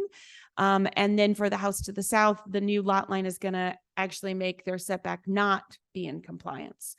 They are aware of all of these situations. They are aware that they can't go back to Board of Adjustment because they've created their own lot lines to get variances regarding those particular setbacks. And that would be what would be proposed in the ordinance itself. The Plan Commission approved this on a vote of 7-2. I just wanted to make sure you were aware that in approving this, you are approving essentially a few things that don't meet the code. The questions that came up at the Plan Commission were, well, what if this whole house gets demolished? What would they do? They would meet the current setbacks. So wherever the lot lines are, they'd meet the current setbacks. Both of the houses do have room for additions. So they would just meet the current setbacks that are required based on the new lot line location. Did this go before the Board of Adjustments? No, it doesn't need to. That's where this platting process goes through. You are giving what we would consider variances, but to the plat itself, the establishment of this plat, which is basically creating two new lots in a different configuration than they were approved originally in 1986. So Mara, Karen, will you pull your microphone down, please? the primary Thank you. objective is for them to get the driveway all onto one property. Correct. That the primary user of it will now have that driveway solely on their property. That is correct. And then the other person no longer has to worry about maintenance or shared or whatever of this driveway that actually belongs to the other people or is used by the other people. Correct. But so while this is putting this out of compliance, again, if this was to be torn down and rebuilt, then they couldn't put it back in the same place. They could not. They would have to come in compliance. Correct. Correct. They do understand that. And they do. We've talked about that. We talked about different options of just leaving an easement in place over the shared driveway. There's just so many different, the driveway itself is, because of the configuration of where the detached garage was put, it's not a great turning radius even to begin with. So you're now on someone else's, you're doing there's a lot of maneuvering for a driveway that only is for the property solely to the north, because the property to the south has its own driveway and it accesses their garage. So it is trying to clean some things up. It is going to create a couple other, but this particular subdivision that was approved in the 80s, there's some very strange trapezoidal type lots, and they have some very strange setbacks. But each of the houses has been able to work out and build on these lots. They're not overly substandard. They're still exceeding our minimum lot size in some of our other zoning, in one of our other zoning districts. Okay. The shared lot because the property line goes through it. It's not a shared driveway because they both use it. Correct. Okay. And I'm assuming that the owners of both properties are supportive of this change. Yes, they both had to sign off on the plat application in order to move this forward. Any downside in the event they sell their property? No, it would just be this plat will be established as part of, when they go to do to purchase, they will get hopefully a survey of their property, understand what they have. We're not creating any encroachments of structures onto any neighboring property. Isn't this sort of like removing the encroachment? It's removing an encroachment, correct, of the shared driveway. Mm-hmm. Can you you tell me again just about the setback for the southern house there? Yes. What is it supposed to be and what is it going to be? It's supposed to be 10 and it's going to be 2.22. But because of the driveway situation, it's not, they're still meeting fire code and other things from structure to structure. But now the driveway will be, again, completely on the northern property. So the red, the dotted line is where it's. The dotted line is the old, It's the old and location. the solid is the new. Correct. So this puts the driveway all to the north of the solid line. So what is that it's buttoned up against? Is that a driveway or is that a building? Part of The building right green, there? that's the house. That's the house itself. So the house will be 2.22 feet from the lot line that's being moved. Could that be problematic for a future owner?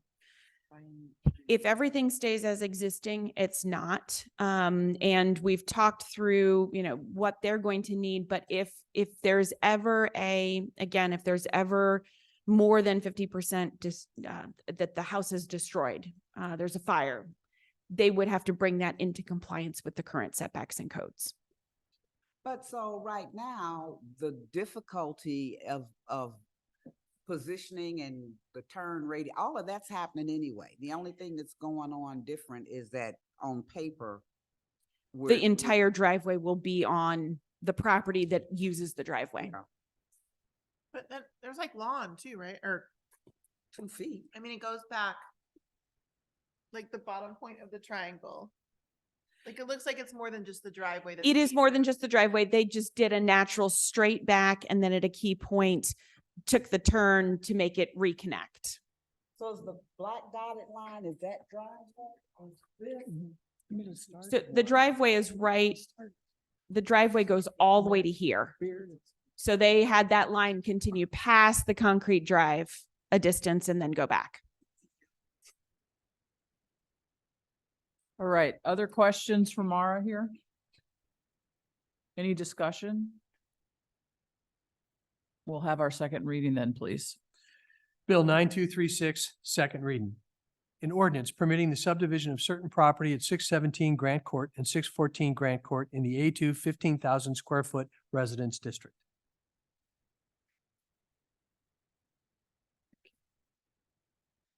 All right, we are going to move on to our next item here, which is Resolution 2023-44. Councilmember Franklin, could you call for its adoption, please? Yes, Madam Mayor, I'd like to call for the adoption of resolution number 2023-44. Resolution, Do I have a second? sorry. Okay. Resolution 2023-44, authorizing the solar rebate program for qualified residential solar projects in the city of Webster Groves. Thank you. We do have, and I think since she has not really had a chance to speak very much before council, Sean Finnegan, who is our Director of Sustainability here, as well as Todd Ray, our Public Works Director, come up and give us a little bit of information about this program, please. Yes. Good evening, Mayor and City Council. I'm here to introduce Sean to you guys. Most of you do know her. Sean Finnegan is the Sustainability Coordinator for the city. We hired her a few months ago, and her salary is being paid for through a grant from the St. Louis Jefferson Solid Waste Management District. She was hired to work with the Sustainability Commission on their projects and their goals to try and get those all brought forward. She's currently working with the grad student from SIU Eversville on the greenhouse gas emissions project. And now she's going to present to you the commission's proposal for the residential solar panel rebate program. So, thank you. Mayor Arnold, Council, thank you so much. It's a pleasure to be here tonight. I'm thrilled really to be working in this capacity for Webster Groves, working on sustainability programming. I love this community. I grew up here. I live here currently with my husband and my young children. So it's a privilege to be here with you all tonight. And I'm very pleased to be presenting to you on behalf of the Sustainability Commission, with whom I've been working with closely since I started. And so you may remember that there was previously nearly $20,000 previously appropriated for a residential EV charging and solar panel installation micro grant program. The Sustainability Commission has been working on the details of what that program could look like. And so what they recommend is that for now, we solely focus on just solar panel installation for homeowners for residential properties. And so the rebate amount is a flat $500. It's not, there's no variable or it's not prorated. To be eligible, projects would need to be new solar panel installations valued at $2,500 or more. So this would exclude, for example, upgrades to existing solar panels. This is really just to focus on trying to help property owners that don't currently have panels install new panel projects. It would also, for example, exclude installing solar lights. Again, it's just for panels. The eligible recipients are the Webster Groves residential property owners. Again, so therefore rebates would not be paid to the contractors of the projects, and it is only one rebate per parcel property. The limits of this program, it's recommended that this lasts for the fiscal 2024 year. So we would retroactively honor any permits that were applied July 1st of 2023 and onward, up until the end of the fiscal year, or until the proposed $20,000 funding has been obligated. For the application process, the property owners would simply use the existing mechanical, engineering, and plumbing permit that is already used by planning and development. They would just insert in the project description field solar rebate project in that field. And then they would also need to accompany, they would also need to provide a contract with a scope of work that indicates the solar project is valued at $2,500 or more. That's inclusive of materials and labor. The permit is then issued by planning and development. The project goes through the normal construction process. And then at final inspection by planning and development, and once the inspectors confirm that the solar installation is in accordance with the MEP permits, then planning and development would issue a rebate request via the current refund process to the finance department. And then finance would execute the payment via the normal accounts payable procedures. For the homeowners that have already applied for these permits after July 1st, 2023, we would again retroactively honor those. And so the process for that would be that planning and development would send me as sustainability coordinator a list of those homeowners that applied for those permits. And then I would contact the residents and see if they were interested in the rebates. And if they are, then I would let planning and development know to send an inspector out. And as long as everything was in accordance, then they would go ahead and issue the process with finance as normal. Any questions? Yeah, questions? Could I just ask, how are you going to publicize this availability? Yeah, absolutely. We would create a website that has the information online as well as a print brochure. We'd love to get a piece in the Webster Kirkwood Times and on the city's social outlets. And this is until it's, and I'm sorry you may have said this, but so there's a limited number available. I mean, it's up to X number of dollars. Correct. If we utilize the total funding, we would be dispersing 40 rebates of $500. First come, first serve. Exactly. Yeah. There's also been discussion about partnering with an organization that helps with community solar as well. Yes, Grow Solar. And that Grow Solar is a collaborative initiative between the Missouri Botanical Gardens, WashU, and the Midwest Renewable Energy Association. And they offer it's a group buy program. So it's an opportunity for residents to, if they get, X amount of residents to sign a contract by a certain date, then just through the power of volume purchasing, those residents are able to get discounts. And so that's a separate entity. And we are promoting that program or, that option, but these rebates, it would be independent of that. So even if residents weren't able to, because the deadline for that program is in November. And so, we might have Webster Groves residents that are able to take advantage of it. And there may be people that, don't decide until after that window has closed, but these rebates would continue and, would be available for residents that go through a different solar provider or solar installer as well. Other questions? Sorry. Do we know how many solar permits we do in a year? Years Are we kind past? of measuring if Yeah. we have more with this program? Yeah.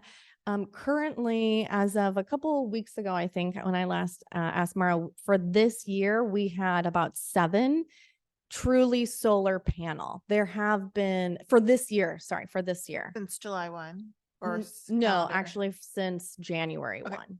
And so, and I believe last year, calendar year, there was about 17 or close to 20, but that would include people that were making amendments or upgrades to the current panels they have, or they might be, it wasn't just brand new solar. They weren't all brand new solar projects, but it's never been more than in one calendar year, more than 25. And if in case you're not aware, there was in the past couple of years, there has been a little bit of a supply chain issue, I guess you could say, with solar panels due to international tariffs. And so that may be why we've seen a lower amount in this past year. But this program could certainly help to increase those numbers. All right, any other questions? Just for me, I'd like to say, well done. Thank you to you and the Sustainability Commission. Thank you, Todd. I know that people have been working hard on this for a while, so we appreciate that work. Thank you. And I believe this is one where we actually have to vote. We haven't done that yet tonight. Ready? Yep. Councilmember Bliss? Yes. Councilmember Franklin? Yes. Councilmember Smith? Yes. Councilmember Alexander? Yes. Councilmember Richardson? Yes. Councilmember Hickson Shepherd? Yes. Mayor Arnold? Yes. Is there anyone who'd like to remove anything from the consent agenda? No, we would then, Councilmember Bliss, could you call for its approval? Yes, Mayor, I'd like to call for the approval of the consent agenda. Second. Councilmember Franklin? Yes. Councilmember Smith? Yes. Councilmember Alexander? Yes. Councilmember Richardson? Yes. Councilmember Hickson Shepherd? Yes. Mayor Arnold? Yes. Councilmember Bliss? Yes. All right, we do not have any appointments to boards and commissions because we didn't make it that far in the work session. So unless anyone has other business for the regular meeting, we will adjourn this meeting and take about 3 minutes, not even a full 5, and go back to finish up our Work session. No. what? Work session. No, I was trying to remember what we're calling Destination Webster Groves. Thank you. You guys were all right. I needed a word. That was just not the right one. It's like playing Wordle with them. Yeah. All right, we are now going to resume our meeting. Welcome back. Thank you for waiting. Thank you Sorry for to having keep me. you so late on this Tuesday night, but It's fun, isn't it? Oh, yeah. it's fun. I'd be home, Talking about stuff. be home cleaning otherwise. I'd rather be here. Okay, so let's resume. I think we were on advanced maintenance or no, sustainability. We, Enhanced customer. Did the experience. customer experience. Slide one. 20. Yeah, sustainability. Right there. all right. I just have 2 more slides for you, which I think will be fairly quick. Can we talk about buckets then? No. So the C section is sustainability. Total on that is just under 4.2 million. The first one, 600,000 is vehicle replacement, e-vehicles. These currently would be for light duty trucks like an F-150 style truck or passenger vehicles, which we have 3 of in Parks and Recreation Department. At some point in the future, we would hope that some more heavier duty trucks would be available as more sustainable, but they don't currently make them. The next one is solar projects. Skip over to the pictures on the far right. Solar projects, 400,000 in parks. This could be solar lights in parking lots. This could be putting panels on top of pavilions or restroom facilities or any type of structures to operate the lights and hand dryers and heaters and things that might be in those structures. It could be small shelters, picnic tables like this. These actually have the panels actually provide charging ports on the tables so folks can charge their phone or their iPad while their kids playing soccer or whatnot practice. Next one, the big ticket item, 1.8 million is solar on the all the roofs at the rec center. This would likely also include some solar going on roofs in the pool, shade structures and such. I see no reason to put fabric shade structures up when we can put panels instead of fabric and then tie those into the aquatic revamp and power the pumps that then fund the turn the water over. Any idea what type of cost savings? In over what period of time? You don't have to answer it now, it's just something I think I know I will ask. Yeah, we had some preliminary folks come out and take a look at us, and we were looking at about a 14, I think, year payback on it. And then after that, the energy would be free. Could do up to about 50%, 40 to 50% of the rec center total electric usage on that facility. If we covered the ice rink rooftop, part of the gymnasium rooftop, and part of the fitness rooftop that doesn't have HVAC systems on it. So obviously if we put more on top of aquatic structures or other locations, then that gets more power consumption, production, not consumption. Well, also consumption. But the payback's one thing, but our operating expenses would be on a yearly basis. Correct. Scott, what's the expected life now on this solar panels? From what I understand, it's about 25 years on the panels themselves. The structure that holds the panels is even longer. It can go up to 50 years on the structures, the rooftop structures and such. Number 4, 110,000 for walking paths around a few of the parks, Southwest, Memorial, and Larson specifically. The picture on the left is Southwest Park. So that would go, along Rock Hill and then all the way down to bottom portion of the park and back up. In each of those parks, is it a new walking path that you're talking about? Okay. Yes. So like in Memorial, just go kind of around the outside? So Memorial, there's some sidewalk already, like along Elm, there's already sidewalk, so we would use that, but there's no sidewalk or path on Glendale. So you'd install something along there. It might be at the top of the hill, could be down lower next to the tennis court. But making a loop in there somehow so that just anybody can walk it, but specifically parents that are there while kids are playing sports, practicing, you can get your walk in while you're already at the field as well. And just briefly, could that theoretically then help school safety with children walking through over to Hickson? Absolutely. Well, not even Hickson, Southwest Park ties right into the back of Clark School. So students could walk it. And we've actually had some discussions when we were building this in our CIP plan. I reached out to the school district about when we do this.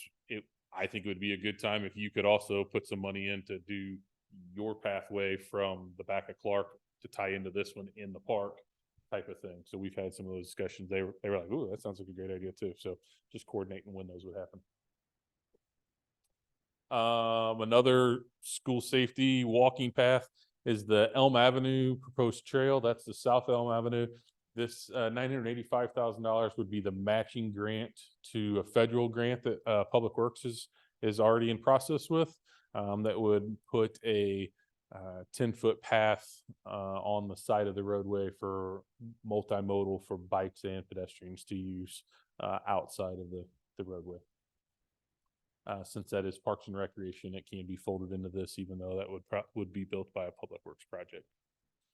And then the last is native prairie and sanctuary properties. We're talking some of the flood buyout properties. We're talking some of the side of the road properties, median properties, things like that for sanctuaries and native prairies, where we can reduce operating expenses, reduce mowing and labor costs, and put in native prairie type species. The next group is advanced maintenance items. And these are items that are going to need future replacement and just maintenance going on. So the first one is roof replacements for Blackburn and Southwest Park restrooms, and then an entire restroom replacement at Ivory Crockett Park. Could look something like the picture there on the left, which is a modular pre-built building that's already fully plumbed and everything, and they just come in with a crane and they set it down, and you connect plumbing and electric to it, and you're ready to go. Next one is ice arena rink slab reconstruction. So this is a big number. It's 1.5 million. For years, we carried this in the CIP plan. And then, I don't know, 4 or 5 years ago, we took it out. This is why we shut down the ice rink every summer for about 6 weeks. So you can see in this middle picture, this is what a skating rink floor should look like. You got the ice on top, then you've got your chilled lines that go inside there that actually remove and suck the heat out of that water to make it ice. Below that, there's insulation, and then there's a heating layer in the concrete. Can't speak either.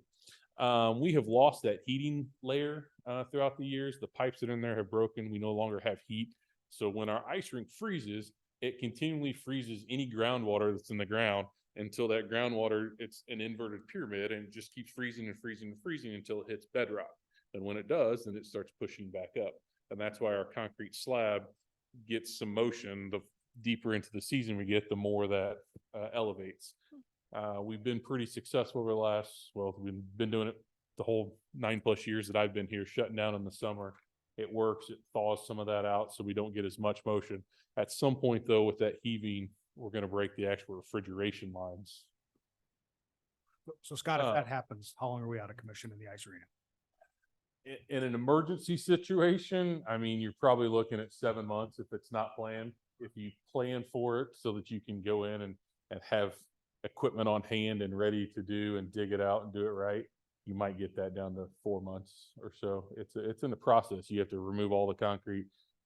I'm told you have to dig out all that permafrost that you've created over the years. So you're excavating 16 feet deep or so, backfilling that back in. Of course, if we do some of these projects, we may be looking for water storage anyways. If you've seen what the school district's been doing on their parking lot, that's how they've got their water storage. They dug it really deep. They're putting baffles in that stores all the storm water from their property. So maybe that is a spot where you store that water. But it's a big ticket item. It's not an imminent danger, but it's always there. I'm always just kind of in the back of my mind. It could happen at any time, but it is a big ticket item. Field lights at Blackburn and Memorial Park. These lights were installed in 1998, 2001. They're original metal halide fixtures, which are 1,000-watt bulbs per each one of those bulbs. So you can replace those with LED lights, get a cost savings out of those, get a much longer lifespan out of the new bulbs and new lights. So we don't have to rent crane trucks to come out to get us up there to change out the bulbs every couple of years. Does this include new lights on additional fields that aren't lit today? That doesn't. That is just to replace those two, the upper Blackburn and the Memorial Fields lights that are there for that 300,000. Number 10 will do that when we get down to it though. Number 4, ice rink bleacher replacements. That's just replacing all the aluminum bleachers that are there. The ice rink cooling tower is this big unit out here. It's basically the air conditioner unit that sits outside your house. That's what this thing, it's just on a much larger scale for 70,000. I'm sorry, 60,000. Some HVAC around the facility to smaller rooftop units that do individual office areas like the office and fitness and the personal trainer's office next door. Some of those added on spaces we've put in as we've made our facility bigger through the years. Flat roof replacement for 200,000. That roof, some of that is original, 1994 roof, and then some of it's 2008 roof. So this is to come in and either replace it completely with a new rubber coating or put a new membrane on top of that for 200,000. We would want to do that before we put solar panels on, so that we're not just taking the solar panels off and then doing the roof another year down the road. So we time those together.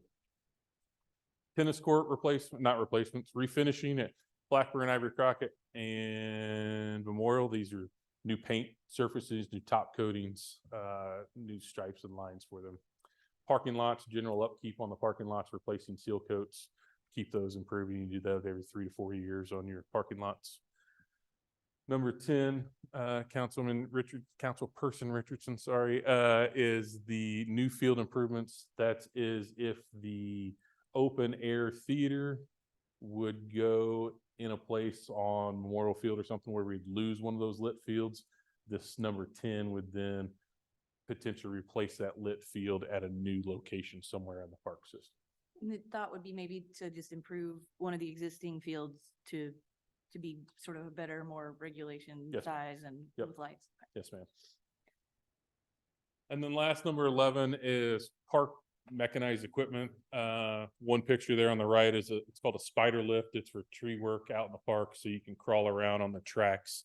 Public Works has the bucket truck for tree work, but you can't get that into some of our hilly, slopey areas of Blackburn Park per se, or some of the other places. So that, skid steers, parts and things of that nature for 400,000. Guys, which of these not included in this set? Almost all of that is not, all four, A, B, and C, and D are not included in our current CIP.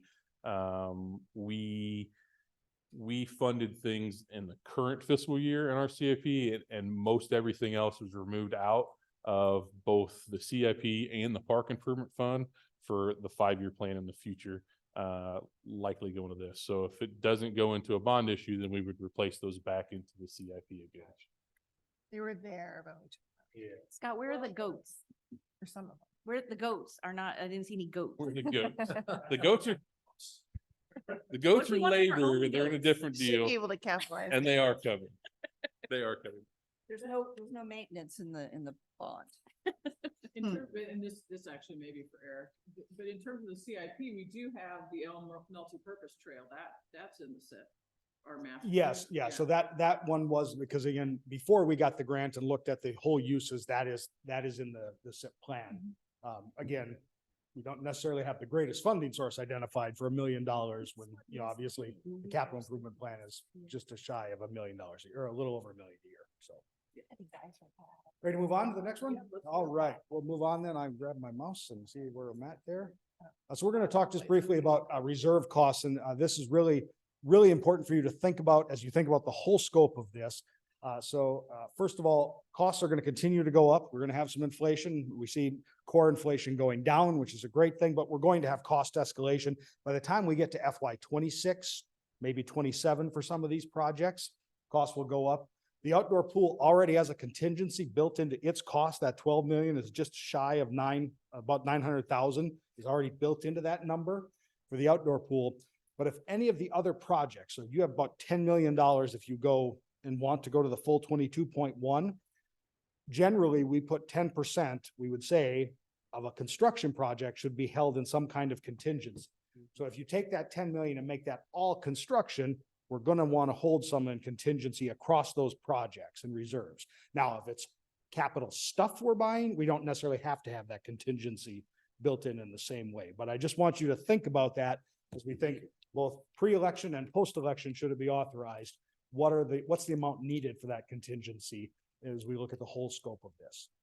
Has this changed a little bit since we had our small group meetings? Yeah, so we have updated the list and the numbers and looked through and gotten a little better estimates and quotes and conversations. Obviously, the ice arena floor. I thought that was. Yeah, is Okay. new and something we added in, looking at the overall impact and also hearing from you all, about, what kinds of projects, and that's really what part of this discernment process is with you all. So, but the number has gone up as you look down to the whole list all the way to the bottom. Our 22.1 has not gone up. That's correct. 22.1 has not gone up. Right. So just briefly on operating costs. So now this is about not things in the bond, but what will this do to operating costs when we look on the other side? I want to be very clear. You've asked some really great operational questions, like about the open air theater, right? But we are really at conceptual points about this. So there's going to be operating costs for anything, right? We make improvements in the parks. More people are going to use the parks. We're going to have to make more people available to fix the parks and clean the parks and maintain the parks. So I just want you to be very clear that these operating costs are not the final numbers. We may not know until we actually operationalize some of these things, what our operating costs will be. But we did provide you with a list of some operating estimates. And so again, want to be clear, this comes from the master plan, the Aquatic Center master plan. And then we went through and looked at, we're really talking FY26 at the earliest an outdoor or in an aquatic center of any type could be open. So we adjusted those for inflation and some assumed rates of staff increases that we would give here. So one is the operating deficit that exists in the master plan for the outdoor pool, the outdoor aquatic center. And then you have an adjustment for for that expense, that we moving that up. Number two, that 239, that's the number you have heard about if we do an indoor pool option, what the operating deficit is in the master plan, and an adjustment we've added to A. Now, 3, 4, 5, and 6 are all separate entities, so this whole number doesn't all have to become, but if we're going to invest in the fitness world and such, we have a fitness center manager position, which we froze. Okay, now that person doesn't make $101,000, but that's one position. When you add on our very good ERE, our benefits and our package, you're talking almost 47% is the number that we have to figure. So again, you're really looking at probably a $60,000 job in that, and then adding back in the $60,000 to $70,000 job for that manager. Number 4, if you're looking at a park maintenance worker, you're adding in a person to help go maintain the park system. It's about a $77,000 all-in city cost. Number 5 and 6, we added for the open air theater. So this is just to give you a sense. We do believe that if we're going to scale, and if this, again, we're very conceptually, I hope folks don't disregard it, but if we're going to do an open air theater, what scale will determine what costs. We're going to need a venue manager in some type. We also probably need some general labor along that way to help operationalize that, depending on the scale of that type of usage and what we are intending to build. But that wouldn't be a manager just for that facility, would it? I mean, again, depends on the scale and operation. And so Councilmember Alexander, I exactly hear what you're saying. I don't know the answer to that yet, because we don't know, are we building a pavilion style, or are we building a full-on entertainment complex, open air theater that could be used in other ways? It may not be a manager. It may be something else. We use managers because in general, they're not superintendents, but most of the component areas of the recreation department and the parks department have managers. So there's a fitness manager, right? And there's a recreation manager position. And so would the event center have its own manager? We assume so, but again, that would be subject to appropriations in the process of staffing that we go through with you all. Well, any of these new FTEs? So number 5 and 6 would be a new FTE. 3 and 4 are frozen positions right now as part of the salary freezings in the last budget. Do we have other frozen positions in Parks and Rec that aren't on here? Other frozen positions in Parks and Rec that aren't on here? Admin coordinator and evening custodian address. Okay, but on the park side, this would restore that. Just curious. Okay. So I'm going to, Dr. Peoples, if you're there, I think we're on next steps, which I know you're going to take. I'll be back to talk about a timeline issue. Thank you, Eric. Appreciate it. Okay, if we can advance the slide. So that was a lot of information, a lot of great big ideas and things that could go into the bond. As I noted at the beginning of the presentation, we do need some direction from council. So your guidance on what opportunities to present or not as we move forward with public engagement. So what that really is a discussion amongst you of which ideas rise to the top, and which perhaps are not as important right now. Maybe some of those items you want to put back in the SIP plan, but just if we can have some of that discussion. Before you get to that discussion, you'll see there with number 2, do we include an indoor option for the public engagement? In many ways, council has already decided this. Staff was given direction not to move forward with the indoor pool. It's only brought up again because since that time, there has been a lot more conversations, both community, staff, and certainly with council. So I want to make sure that is still the direction that council is giving. And then Mr. Peterson, after you all share what your top priorities are within those lists, he's going to share some of the timeline options moving forward. So Mayor, I'm going to ask that you open it up for a discussion, and we'll wait to get to the city staff next steps. We obviously will have some public engagement pieces, but before we can get to that public engagement, we really need to know which of those items we'll be highlighting and asking the public to drill down to further. Thank you, Dr. Peoples. Did I go off? Is that better now? Yeah. Why don't we go out of order and let's start with number 2, the indoor option, since that is something we've had extensive discussion of already. In my mind, we've already made a decision, but people have thoughts about that in terms of the public engagement for the bond issue. I think my views are known on this. I think it would be good to have the public participate in the conversation about it. I think it would give us hopefully the clarity that some of us don't feel like we have about like where the how realistic that is, and it gives a chance to present some numbers that the public hasn't seen in terms of the financials around it.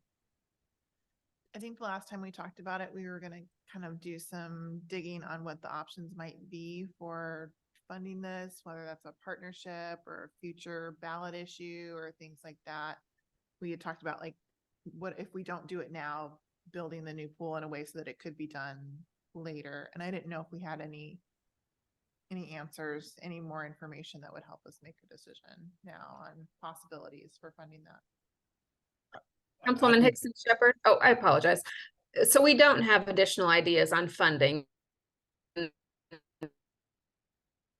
breaking In up. terms of funding, just to clarify for those listening, we're talking about operations costs. Oh, shoot. All right, Eric, you may need to jump in if I keep breaking up. I was just going to say, we don't have additional funding for operations cost scenarios or ideas. Partnering with other communities, we've certainly explored that. We've had some really good preliminary discussions with the school district. None of that gets to funding operationally on an annual basis, which is really where the difficulty comes into it. I think it's worthwhile to have the indoor pool.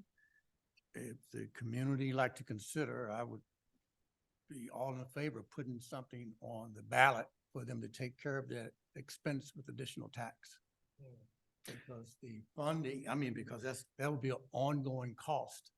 Not necessarily, even we're talking about was it 3 million just to add it on? That amount can be placed on the ballot as well. The cost of the indoor and the ongoing operational cost. But how do you parse that out from the operational costs of all the other pieces of the bond issue? Are you putting operational costs for the amphitheater before the voters too? I'm just talking about the, I guess how, well, and that's where you got the extra FTE that I spoke about a few minutes ago to take care of those areas. Yeah. Yeah. Yeah, when we were talking about the indoor option, a concern that several people had was the operating costs. Yeah. And as we look at Destination WG, we've got operating costs across the board, which are more than what we were concerned about for the indoor pool. So that is definitely something that we're gonna have to figure out. I don't know that it changes the decision about that indoor pool, but for me, it complicates the decision about other issues to put on the ballot as well. So, did you want to say something? I'm just going to pop in, and certainly Dr. Peoples is welcome. Just a reminder that while this list is incredibly important and we certainly want to communicate to the public what we intend to do with the bond, should the bond be approved at whatever amount you ask the voters for, it is not a binding decision list, right? You come back afterwards. And if we realize that operationalizing one of these is not going to work, we can explain that to the community, and then the bond authority is used in another area under Parks and Recreation. So I don't want to dissuade you from thinking about operations. It's incredibly important and I will certainly be the first one to be there, but it's also, it's so early on the conceptual level that you may not be able to have that assurances you're looking for in the bond process until we actually have the authority to look at those programs. Yeah, so if we separate that out and we look at the indoor pool operating costs separate from all the other destination WG, like what is the option for that? Is the only option to use the budget that we have and shrink it or to make room? Or is there an option to go to the ballot, not with this bond issue, but a different issue in the future to see if the public wants to fund that? And what would that look like?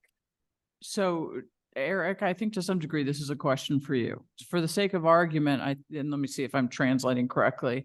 If we send this out and we go to our 22 million or so, if we then have figured out in 2 or 3 years what how we might operationally afford the indoor pool, do we have room then to go out for the 3.5 million? Is this what you're asking? No, what I was asking is if we decide to do the pool either here or separately, and we're trying to figure out how to cover the additional operating costs, that piece of it, could that go out as we're going to do some kind of tax increase? Like It would have to go What would out that as some sort of tax look increase. like? So you do Yeah. have, and we have confirmed, obviously property taxes. You can ask for an increase for a purpose and it goes in the general revenue property tax. Or B, you do have some sales tax room that we can look at in a general sales tax in a way. So there's some peculiarities about sales tax, but that is certainly, there is some optional room there to try to build some more revenue. So, and I'm sorry, I'm taking so much time, but like, there is the option that we could say, we do want to, maybe when I want to do an indoor pool, maybe we leave that on the list for now. We don't have to make final decisions, but it's something that we want to do. And then we could go later and say, okay, we want to fund the operating costs? And if the public says no, then we don't spend that money on the indoor pool. We spend it for something else that we took off the list. And if they say yes, then we leave it in. Is that? It makes sense to me what you're saying. I will once again, though, say we voted to move ahead with just the outdoor option. So we are then reopening that vote if we're talking about because public engagement of this would put this back in, at least the public's mind, in our bond issue for April 2024. Well, just make it clear that it's not part of the bond issue. I don't know how you're going to do that. I mean, think if just- they want the indoor pool, here's the cost and here's the tax increase that's needed. I think that should be separate. Well, it has to be separate. I mean, it has to be another tax. Yeah, so remember, we're not talking about when we're doing this. We're talking about public engagement for the 2024 bond. I don't think we should talk about it in the bond. We've made a decision. I mean, I'm all for the indoor pool, but the council's made its decision. I don't want to confuse the public. Our goal right now is to build a pool. Oh, yeah, I agree with That's that. what we should. But like I said, there was more conversation that's come up even after we made that decision about the indoor.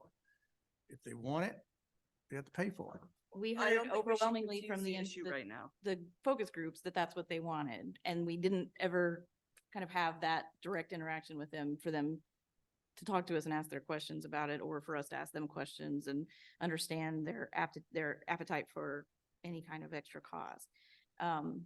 So I feel like there's an awful lot of hypothetical in this bond issue. I guess it doesn't make sense to me that wouldn't be one of the hypotheticals. In my mind, I think there's a lot of hypotheticals in the bond issues as well, Sarah, but I think that we need the pool. The indoor pool cannot come without the pool. So let's get the pool done. We can go back and get the indoor pool if we can't, if the people want it and we have the money to do so. Oh, you're asking if you want it, can we have the money to do it? No, I was just responding to Sarah. I mean, because I agree. I think I would love to see an indoor pool. But right now, my objective is I'm speaking personally, is to get the pool done. Because if we get the pool done, then we have a much better chance of getting the indoor pool at a later time. Oh, yeah, by all means, have it at a later time, not doing the bond talk. Okay. Sorry, No. So- Because I'm just saying if you. But Yeah, we're talking about yeah. community engagement, and that's not something we do very often. And if we want to get a sense for the future of what that might look like in terms of interest or possibilities, I don't know why you wouldn't include it. Because we never took it completely off the table. It was, we weren't maybe going to pursue it at this time unless we could figure out how to fund the operating cost, which I don't know that that discussion is over either. But especially given all the new information about operating costs for everything else, I don't know. I felt like we were premature in putting it to bed, but that I realize I'm outnumbered on that. So We've it's, had a ton of letters. Well, I mean, we've there's- had a handful of letters. I don't think we've had a ton On other subjects since you've been on council. since I've been on council, right? But like, Sorry, they're just some that we've gotten a whole bunch more on is all. yeah, but we have had community engagement. We have. That, has been in favor of this. Right, but they have to understand that by doing an indoor pool, it's gonna cost this much in expense. And we just can't say we're gonna do it and don't have the money to pay for it. We'd be doing Okay. this It's now true. right back to what we. Okay, so I'm gonna stop this conversation right now because I don't feel like we're getting anywhere. And how about if we do this? Why could we perhaps, Dr. Peoples, Mr. Peterson, have Jenny think a little bit about how we might do some community engagement that got us information on the pool that didn't totally muddy the water? I'm not convinced there's a way to do that, but or I think we just leave it out because I hear from two people who want to continue to have this conversation, but not from the rest of us. Well, the question is, do we include it in our engagement? Exactly. So either we do, we don't, but if we don't, somebody's gonna ask the question, and we need to have an answer. The answer is simple. We can go out for it later. Like, I mean, to me, it's like right now, we have one objective, which is to get the people to approve a bond in order for us to build a pool. If we don't build a pool, we're not building an indoor pool. I don't think it's gonna die right there. No, I agree. It's not gonna die. I mean, you have two council members right here who already voted for the idea of an indoor pool, so I don't think it's gonna die anytime soon. Oh, Karen, I think Karen would like to speak. I was just gonna say, I agree that we said that we would go forward with the pool right now, just the outside option. I guess my question would be, what is sticking with that, but having, I know we said concerns about muddying the waters, but at least having some engagement to let give the community an opportunity to ask questions and understand why we are proceeding in the way that we're proceeding right now. Right now, we're proceeding with the outdoor pool.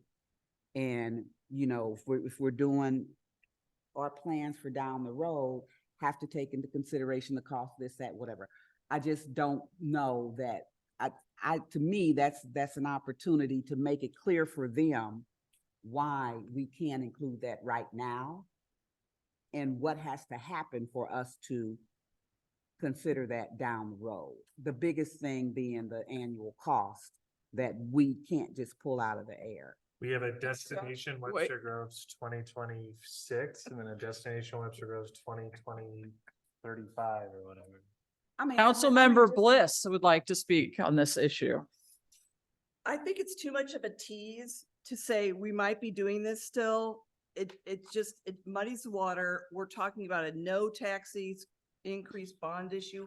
We can get a lot done with a no taxing increased bond issue. It appeals to a lot of people. And we're talking about adding $4 million for a segment. It's an important segment, but it's just the greater good. And I'm looking at this number here that we've got $30 million and we only have 22 million in our thing. So where are we going to get $4 to $8 million? But we're not. We can't. That's why we said we can't build a pool. Okay. Can we? We should not even have community engagement about it. All right. So I'm really regretting doing two first, by the way, just so you all know. So frankly, I'm just going to make us vote on this because I don't know another way to resolve this. There doesn't seem to be a middle ground that works. And I know it's weird to vote on. So the question is, do you support including information about the indoor pool option in bond public engagement? Right? Is that the question? Well, no. No, okay, so you say no. All right. The bond is the bond. I mean, we have that information, but this question number 2 is going to be asked. And I think we need to have some type of definitive answer. We're not going to say, oh, we're going to look at that later. You know, here's how we can make this happen. If it's next year in a tax increase, 25 in a tax increase, but by however many pennies or nickels we need to increase the tax to make this happen in that year. Okay, Is how do we answer people who say, how do you not have money for $4 million of an indoor pool, but you have money for $8 million of stuff we haven't even asked for?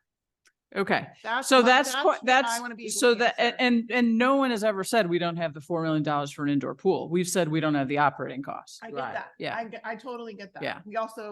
We're not talking about operating costs, but other things have operating costs. You know, I agree with you on that. And frankly, the other things influence the operating costs. The other things influence my opinion of them significantly. How about this? How about if we table number 2 for right now? Let's see if we can't have Dr. Peoples, Mr. Peterson, Ms. Starkey, Mr. Davis, if we can think of a way to provide some information that everyone in this council might feel like they're comfortable with providing that about the indoor option, at least when it comes up, if not part of the full process. Because I don't think right now we're going to hash this out. But I would like Derek can figure out how many pennies or nickels or dimes we need to add to make that project happen. In this? Yeah, we have that number. It's right here. Yeah, I think he's talking about the tax rate. Tax rate.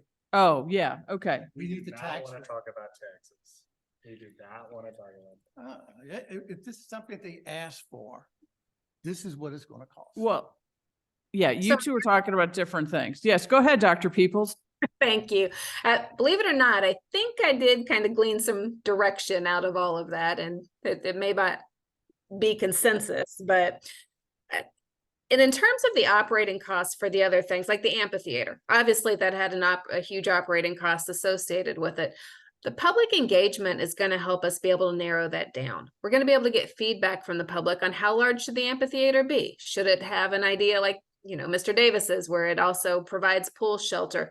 We're going to be able to narrow that stuff down so that we can then talk about operating costs with a little bit more finality. We've got to be able to get to that part of the discussion before we can bring back those costings and the ideas to you all. And we may hear other ideas for an amphitheater outdoor venue from the public. So just to give an idea of why we're trying to whittle it down so that we have the capability to be able to move forward. Eric is going to go through some of the timeline stuff. Actually, we need to do number 1 first. Okay. Which is, you know, Yes. as the panel groans, as we do that. So I think this is the way. So again, we all recognize, I believe, that we have a number that is way too, even if you forget the indoor pool option, we're $4.5 million over what is the bonding capacity for no tax increase. So that means we're going to have to find 4.5 million. The question is, do we want to knock anything off this list before public engagement, or do we want to come back after public engagement and try and figure out, based on some of the public engagement we get, some of the things that should go on or off the list? That's the question as I understand it. So I want to be very clear about the list, right? You are not sending the list to the voters. The list is simply your conversation with voters about what you're going to do. with Correct. Whatever number you arrive at on the bond amount. So the list is really informing voters, but the question going to the voters is the amount. Hence why we're going through a list to really draw out what amount do you think we need, and the voters would be approving. We should just ask for the 22.1. I mean, that's the max that we can ask for, and we have a list that goes way over that. So if we're not taking the list, why do we have to decide now on what's on? We don't have to decide now, but the question is there's anything that we as a council agree we absolutely don't want to have part of it, then we don't even want that in the public engagement, because I mean, so to be honest, here's my example. My example is I want nothing to do with a super water slide feature. Exactly. My kids would kill me for saying so. But I find that will change the dynamic of the new swimming pool in ways that I'm not real comfortable with at a really big cost. So my preference would be to just take that off the list entirely because we've got lots of other options for things. Now, I don't get to do that unilaterally, but if there are people who have certain things that we want to see if there's some agreement about taking it off, now is the time to talk about it. And I would suggest we do it based on the ABC. I just had my say in A. Is there anybody who has anything they really would like to take out of the I have a A? question with how we came up with an open air theater. I mean, if we're talking about a pools, if they, I mean, where'd that come from? Councilmember Alexander, so this was part of the small group conversations, and as we, talking with the mayor, city manager Peoples and I, and Director Davis, we talked about this list and the potentials in Parks Recreation, looked at the 40-acre plan and other things.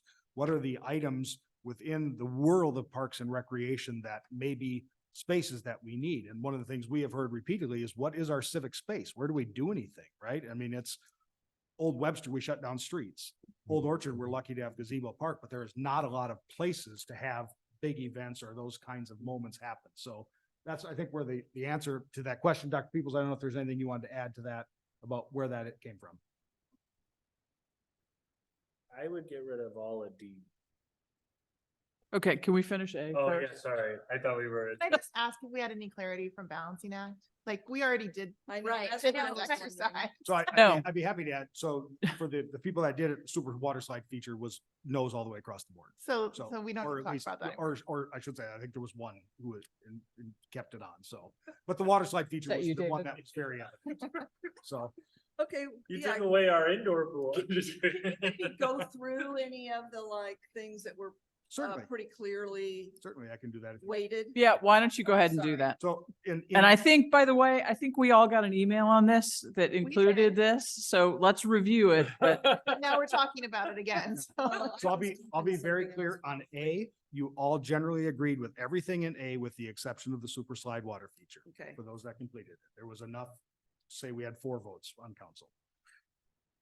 On the customer experience, 1, 2 were all included.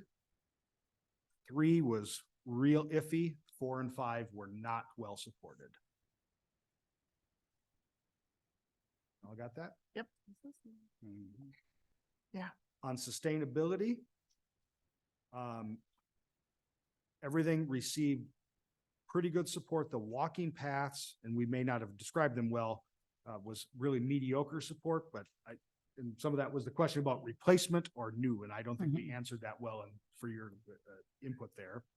I do want to be clear, vehicle replacements with the e-vehicles, many of you moved that number up and down because it wasn't, you didn't have to say 600,000 or not, you pulled it down or up. But in general, there was good support. D, there was, I think, obviously the new field lights, number 10, was very strongly supported. And the roof replacements and restroom replacements got, I think, was 3 out of the 5. Everything else, number 2 is a new product, so leave number 2 out of this, but everything else was very minimally supported, like maybe 2 people out of the 5. And it was all over. There was no congruence there for me to be able to say there was a consensus, or a grouping of people that could get us together on those. So D was really the area where I think a lot of you took things back off to meet the number. And then, of course, with cost reserves, some folks kept some cost reserves in, some zeroed it all the way out in the balancing act that you all did. I can tell you number D, those items that was under $100,000, maybe 125, like the bleacher replacements, the cooling tower, even the tennis courts and the parking lot seal. I took all that out and said it can be paid out of the recreation fund or whatever we call it. Capital program. Yeah. Because remember, if by taking all this out of the capital project, you're gonna have plenty of funds to take care of some of that miscellaneous stuff. I did the same with the Elm thing, I think, because we had already budgeted for that. yeah, and I agree with you on that. I did the same. And I reduced the number on number 6 and C because I thought there's a lot of community interest in helping to do some of that work. Okay, so Okay, so we've heard, Pam, is there anything, let's just go down the line here. Is there anything in particular that you're interested in not moving forward for public engagement, or that in balancing act you? Besides super water slide? Super water slide, and then I reduced I would like to, I think we need the reserves as a contingency, but I don't think we need $1 million. What do I know? And I thought all the ice rink stuff was important. I thought that the fitness was important. I mean, those are things we make money from. And as those things go down, you get less people interested in going. So essentially it was no indoor pool, reduce the cost reserves, and no super water slide. Okay. David? Sorry, it took so long. D. All of D, I would get rid of all of D. And then what Eric said pretty much about B and C rings true for me. I would also advocate that we do not go out with the full amount that we're permitted to go out based off our debt to income ratio or whatever it's based off of. Just don't think it's a wise decision. Karen?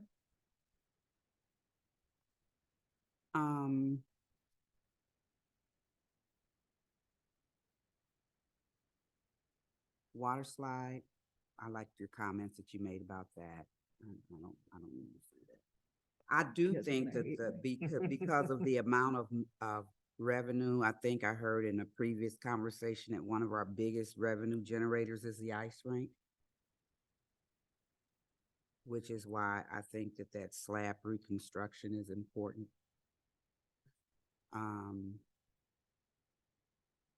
If there's things that we can pull out of the advanced maintenance that just goes under our regular maintenance, to pull it out of here, I would rather see that done than plug that into here.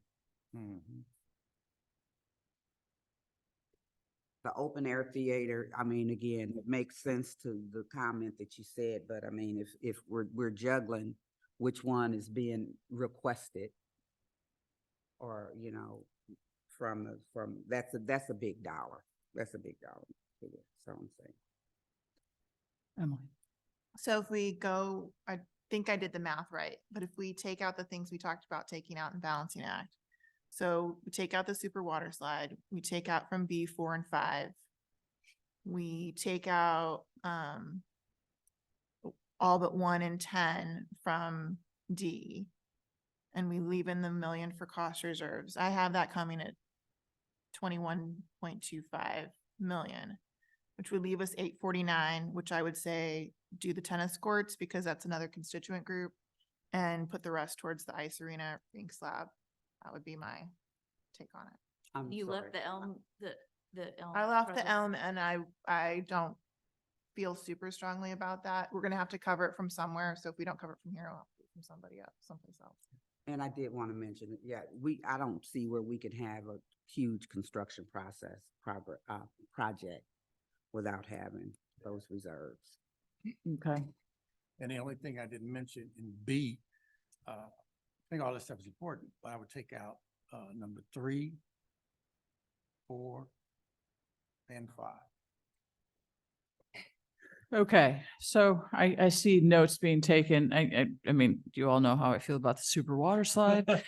I will go on record as thinking, you know, and I'd like public engagement to figure out what that open air theater might be used for and what that looks like. That's a big price tag as far as I'm concerned. I agree. We already once put off the fitness center addition of meeting room. So I think that doesn't need to be in here. And I am one of those who believes that, you know, the Elm multipurpose trail, we put that in the SIP already. So, and I'm just going to cross my fingers on the ice arena. Actually, I do have a question about that. Could we have some of those costs deferred by a Muni Park grant? If we don't do the fitness center addition, which would be a Muni Park grant, or is that just too technical and specific?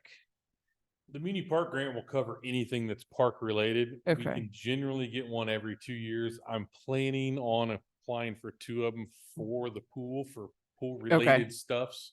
we haven't gotten one since we turned back in the fitness one. So we're overdue for getting them. So we're virtually guaranteed to get 2 in a row. And then it's every 2 years, basically, Okay. we'll get $500,000 that we can use for something somewhere we can add to this stuff or do a different project. If something else comes up 6 years from now, we can apply for that $500,000 anytime. But we can't use that for operating costs, is that? Correct, yes. Okay. You had mentioned, it would take 4 months if we had planned to redo that. That means that ice rink is inoperable during those 4 months. So we really have a decision to make, and obviously money, but whether we want to be inoperable 4 months or 7 months or more. Or potentially never. I'm not taking that off the board. It hasn't happened. Yeah. So it is an unknown, but I think you should plan for maintenance. Yeah. No needs to happen at some point. I mean, it is 30 years old, so at some point it needs some rehab and renovation. And that's a big revenue generator. So if the worst happens, then not only do we now have that cost to fix that, we lose the revenue of not having it operable. It's by far my biggest revenue generator, $750 some odd thousand. Right. So on $400,000 worth of expenses. So it actually earns a profit. It's about the only I think thing. you tie in the indoor pool and the ice rink with the later bond issue.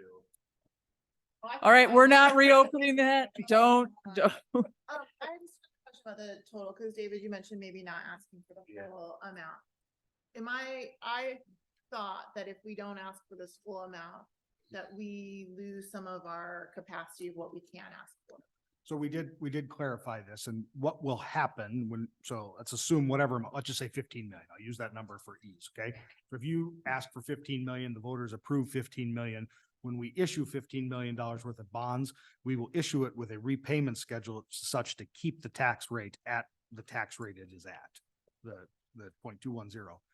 And so we would do that. You're going to shorten your window of payment, right? So you're going to be forced back out if you want to keep that same tax rate at a later time, or we're going through defeasance processes sooner than we would have been otherwise. So we will structure the sale in any way. So if you lower the amount, you're not pulling the rate down automatically. We'll structure the sale to keep the rate at that level to meet the debt need. That is really helpful. Okay. All right. Do you all think you have some guidance here from us now in terms of the opportunities to present or not to present? I know it's a little all over the place. I'm going to rely on your ability to synthesize information. Good word. Can we go back to small team meetings, I guess? To the side. You know what? I'm just gonna make. this No, we statement can't because- decide anything in small team meetings. We got to decide things in public session. That's fine. I mean, not decisions, but to get, here's what the group said and bring it back. Dr. Peoples, I think you wanted to say something. Well, I think from the discussion, and we were all taking notes, and there's some pretty good consensus about the items to remove. We'll go back and retool that list. And what I can do is share that back out with council. Public engagement's not going to happen overnight. We've got to move forward with planning and getting some other things scheduled. But I believe based on what we've heard tonight, we are under that threshold or at least right at it. So we can move forward with that. Karen, I'm sorry. I thought you maybe started to say something and I was not No, listening. because Emerson mentioned something about the small group meetings again, and I'm just gonna be clear. I'm not available during the day, period. I mean, I got demands, I got responsibilities. My priority during the day is my job. So I wasn't here for this discussion or whatever. I tried to get out for this and I couldn't, because if a priority comes up at work and I can't squeeze that out, my priority is work. So Understood. And I think the way moving forward, Dr. Peoples has suggested a way where that shouldn't be a problem to retool this list and then share it with us. All right, timeline options. All right, so I'm gonna take us, come on, why is this not working for me? Can you advance, Shella, for me, please, to timeline options? The timeline options, really, when you look at this slide, folks, we have to, this is a big bond election. Sorry, keep going. There's a timeline option slide. One more. There we go. Thank you. So we've given you two options, really. Obviously, we know we need to turn things into the Board of Elections and such. I would encourage us not to wait till the last minute to turn things into the Board of Elections. We need to have a strong educational campaign and our advocates out in the community on this bond issue. So the more time, meaning the quicker you all come to a decision on the number, so we can have the bond election, the better off we are. So we have two options, and I'm going to work backwards.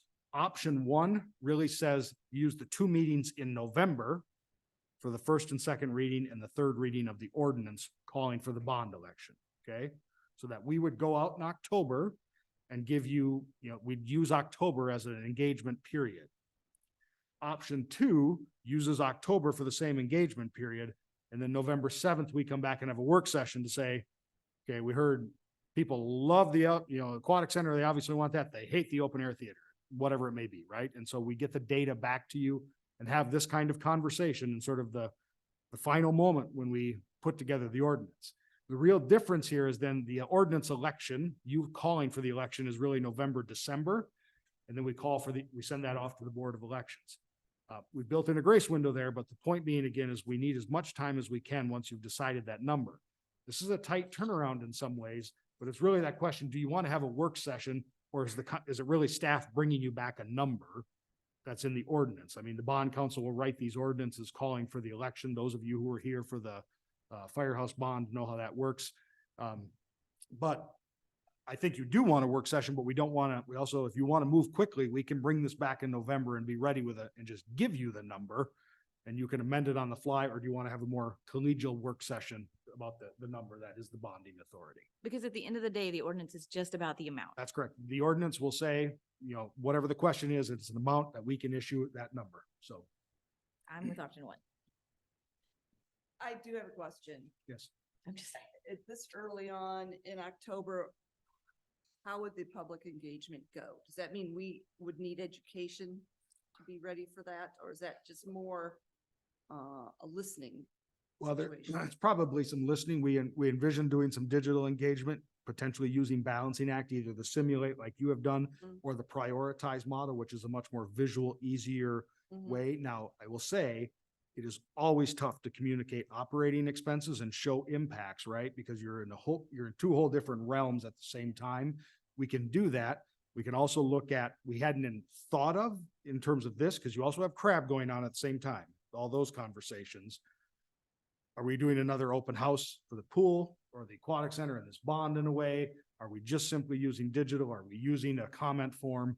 We can build out lots of options. You tell us what you want in some ways, but we can do that. But again, we're bumping up to real decision time here. And so how much engagement do you need to get to the right number is really the question, that you're thinking about the timeline. And can we not do public engagement after we have the number? We are going to have to do We have public to, engagement after the number, but it's really that question, like if, to Councilmember Franklin's point, if he believes that the high number, the full number is a problem, do you all agree with that and such? And do you need to hear from people or, I'm just concerned about us taking this information in and being able to recommunicate it.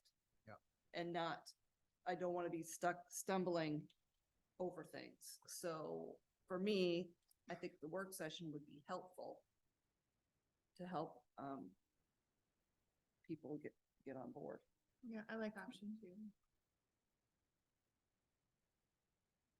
David, Karen, Emerson, option one, option two preference? So in either option, we're not deciding what, we just said how much. Right. Correct. And we can do public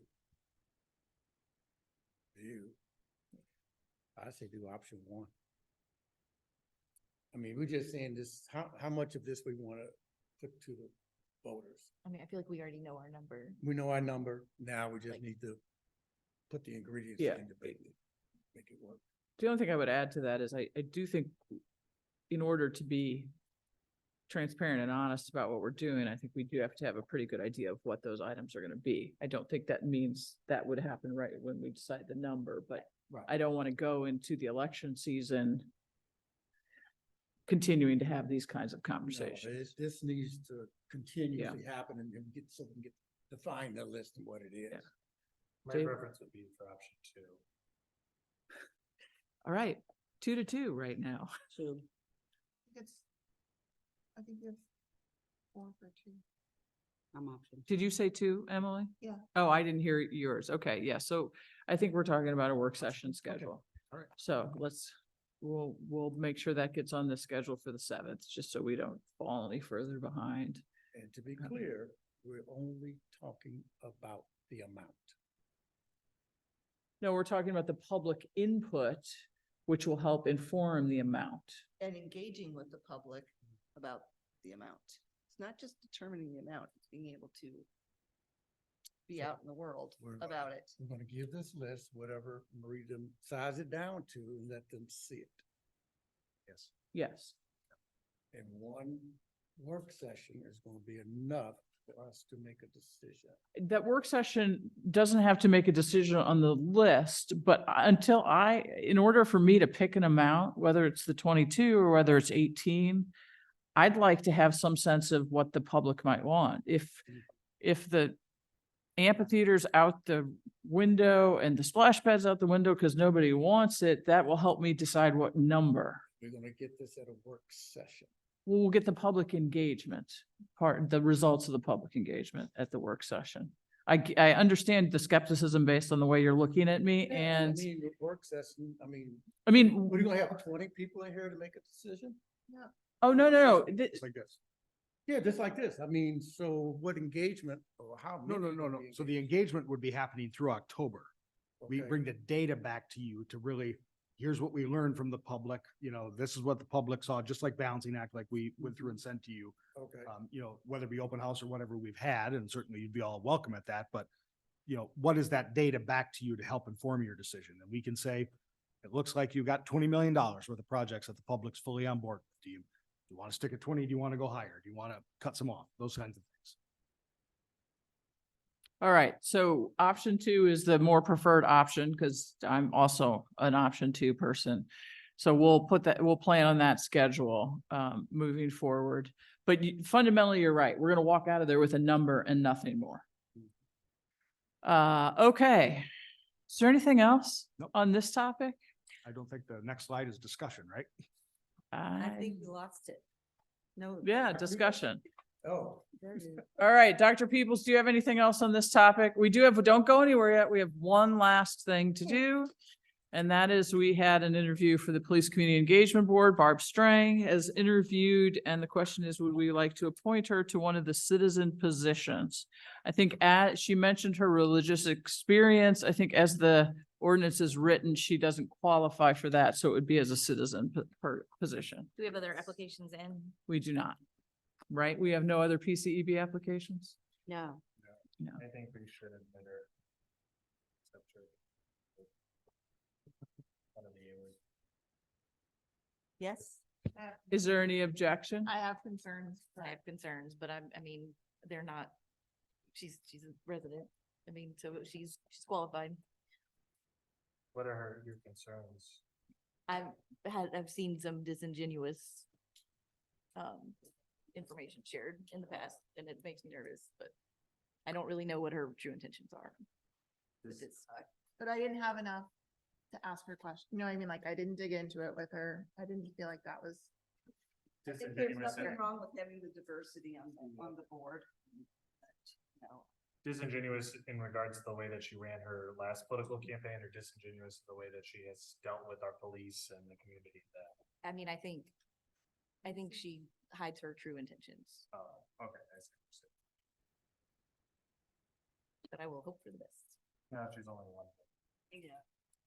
You just had a question, and I don't know, Emerson, is there any reason that the PCEB would ever have closed session discussions? Okay.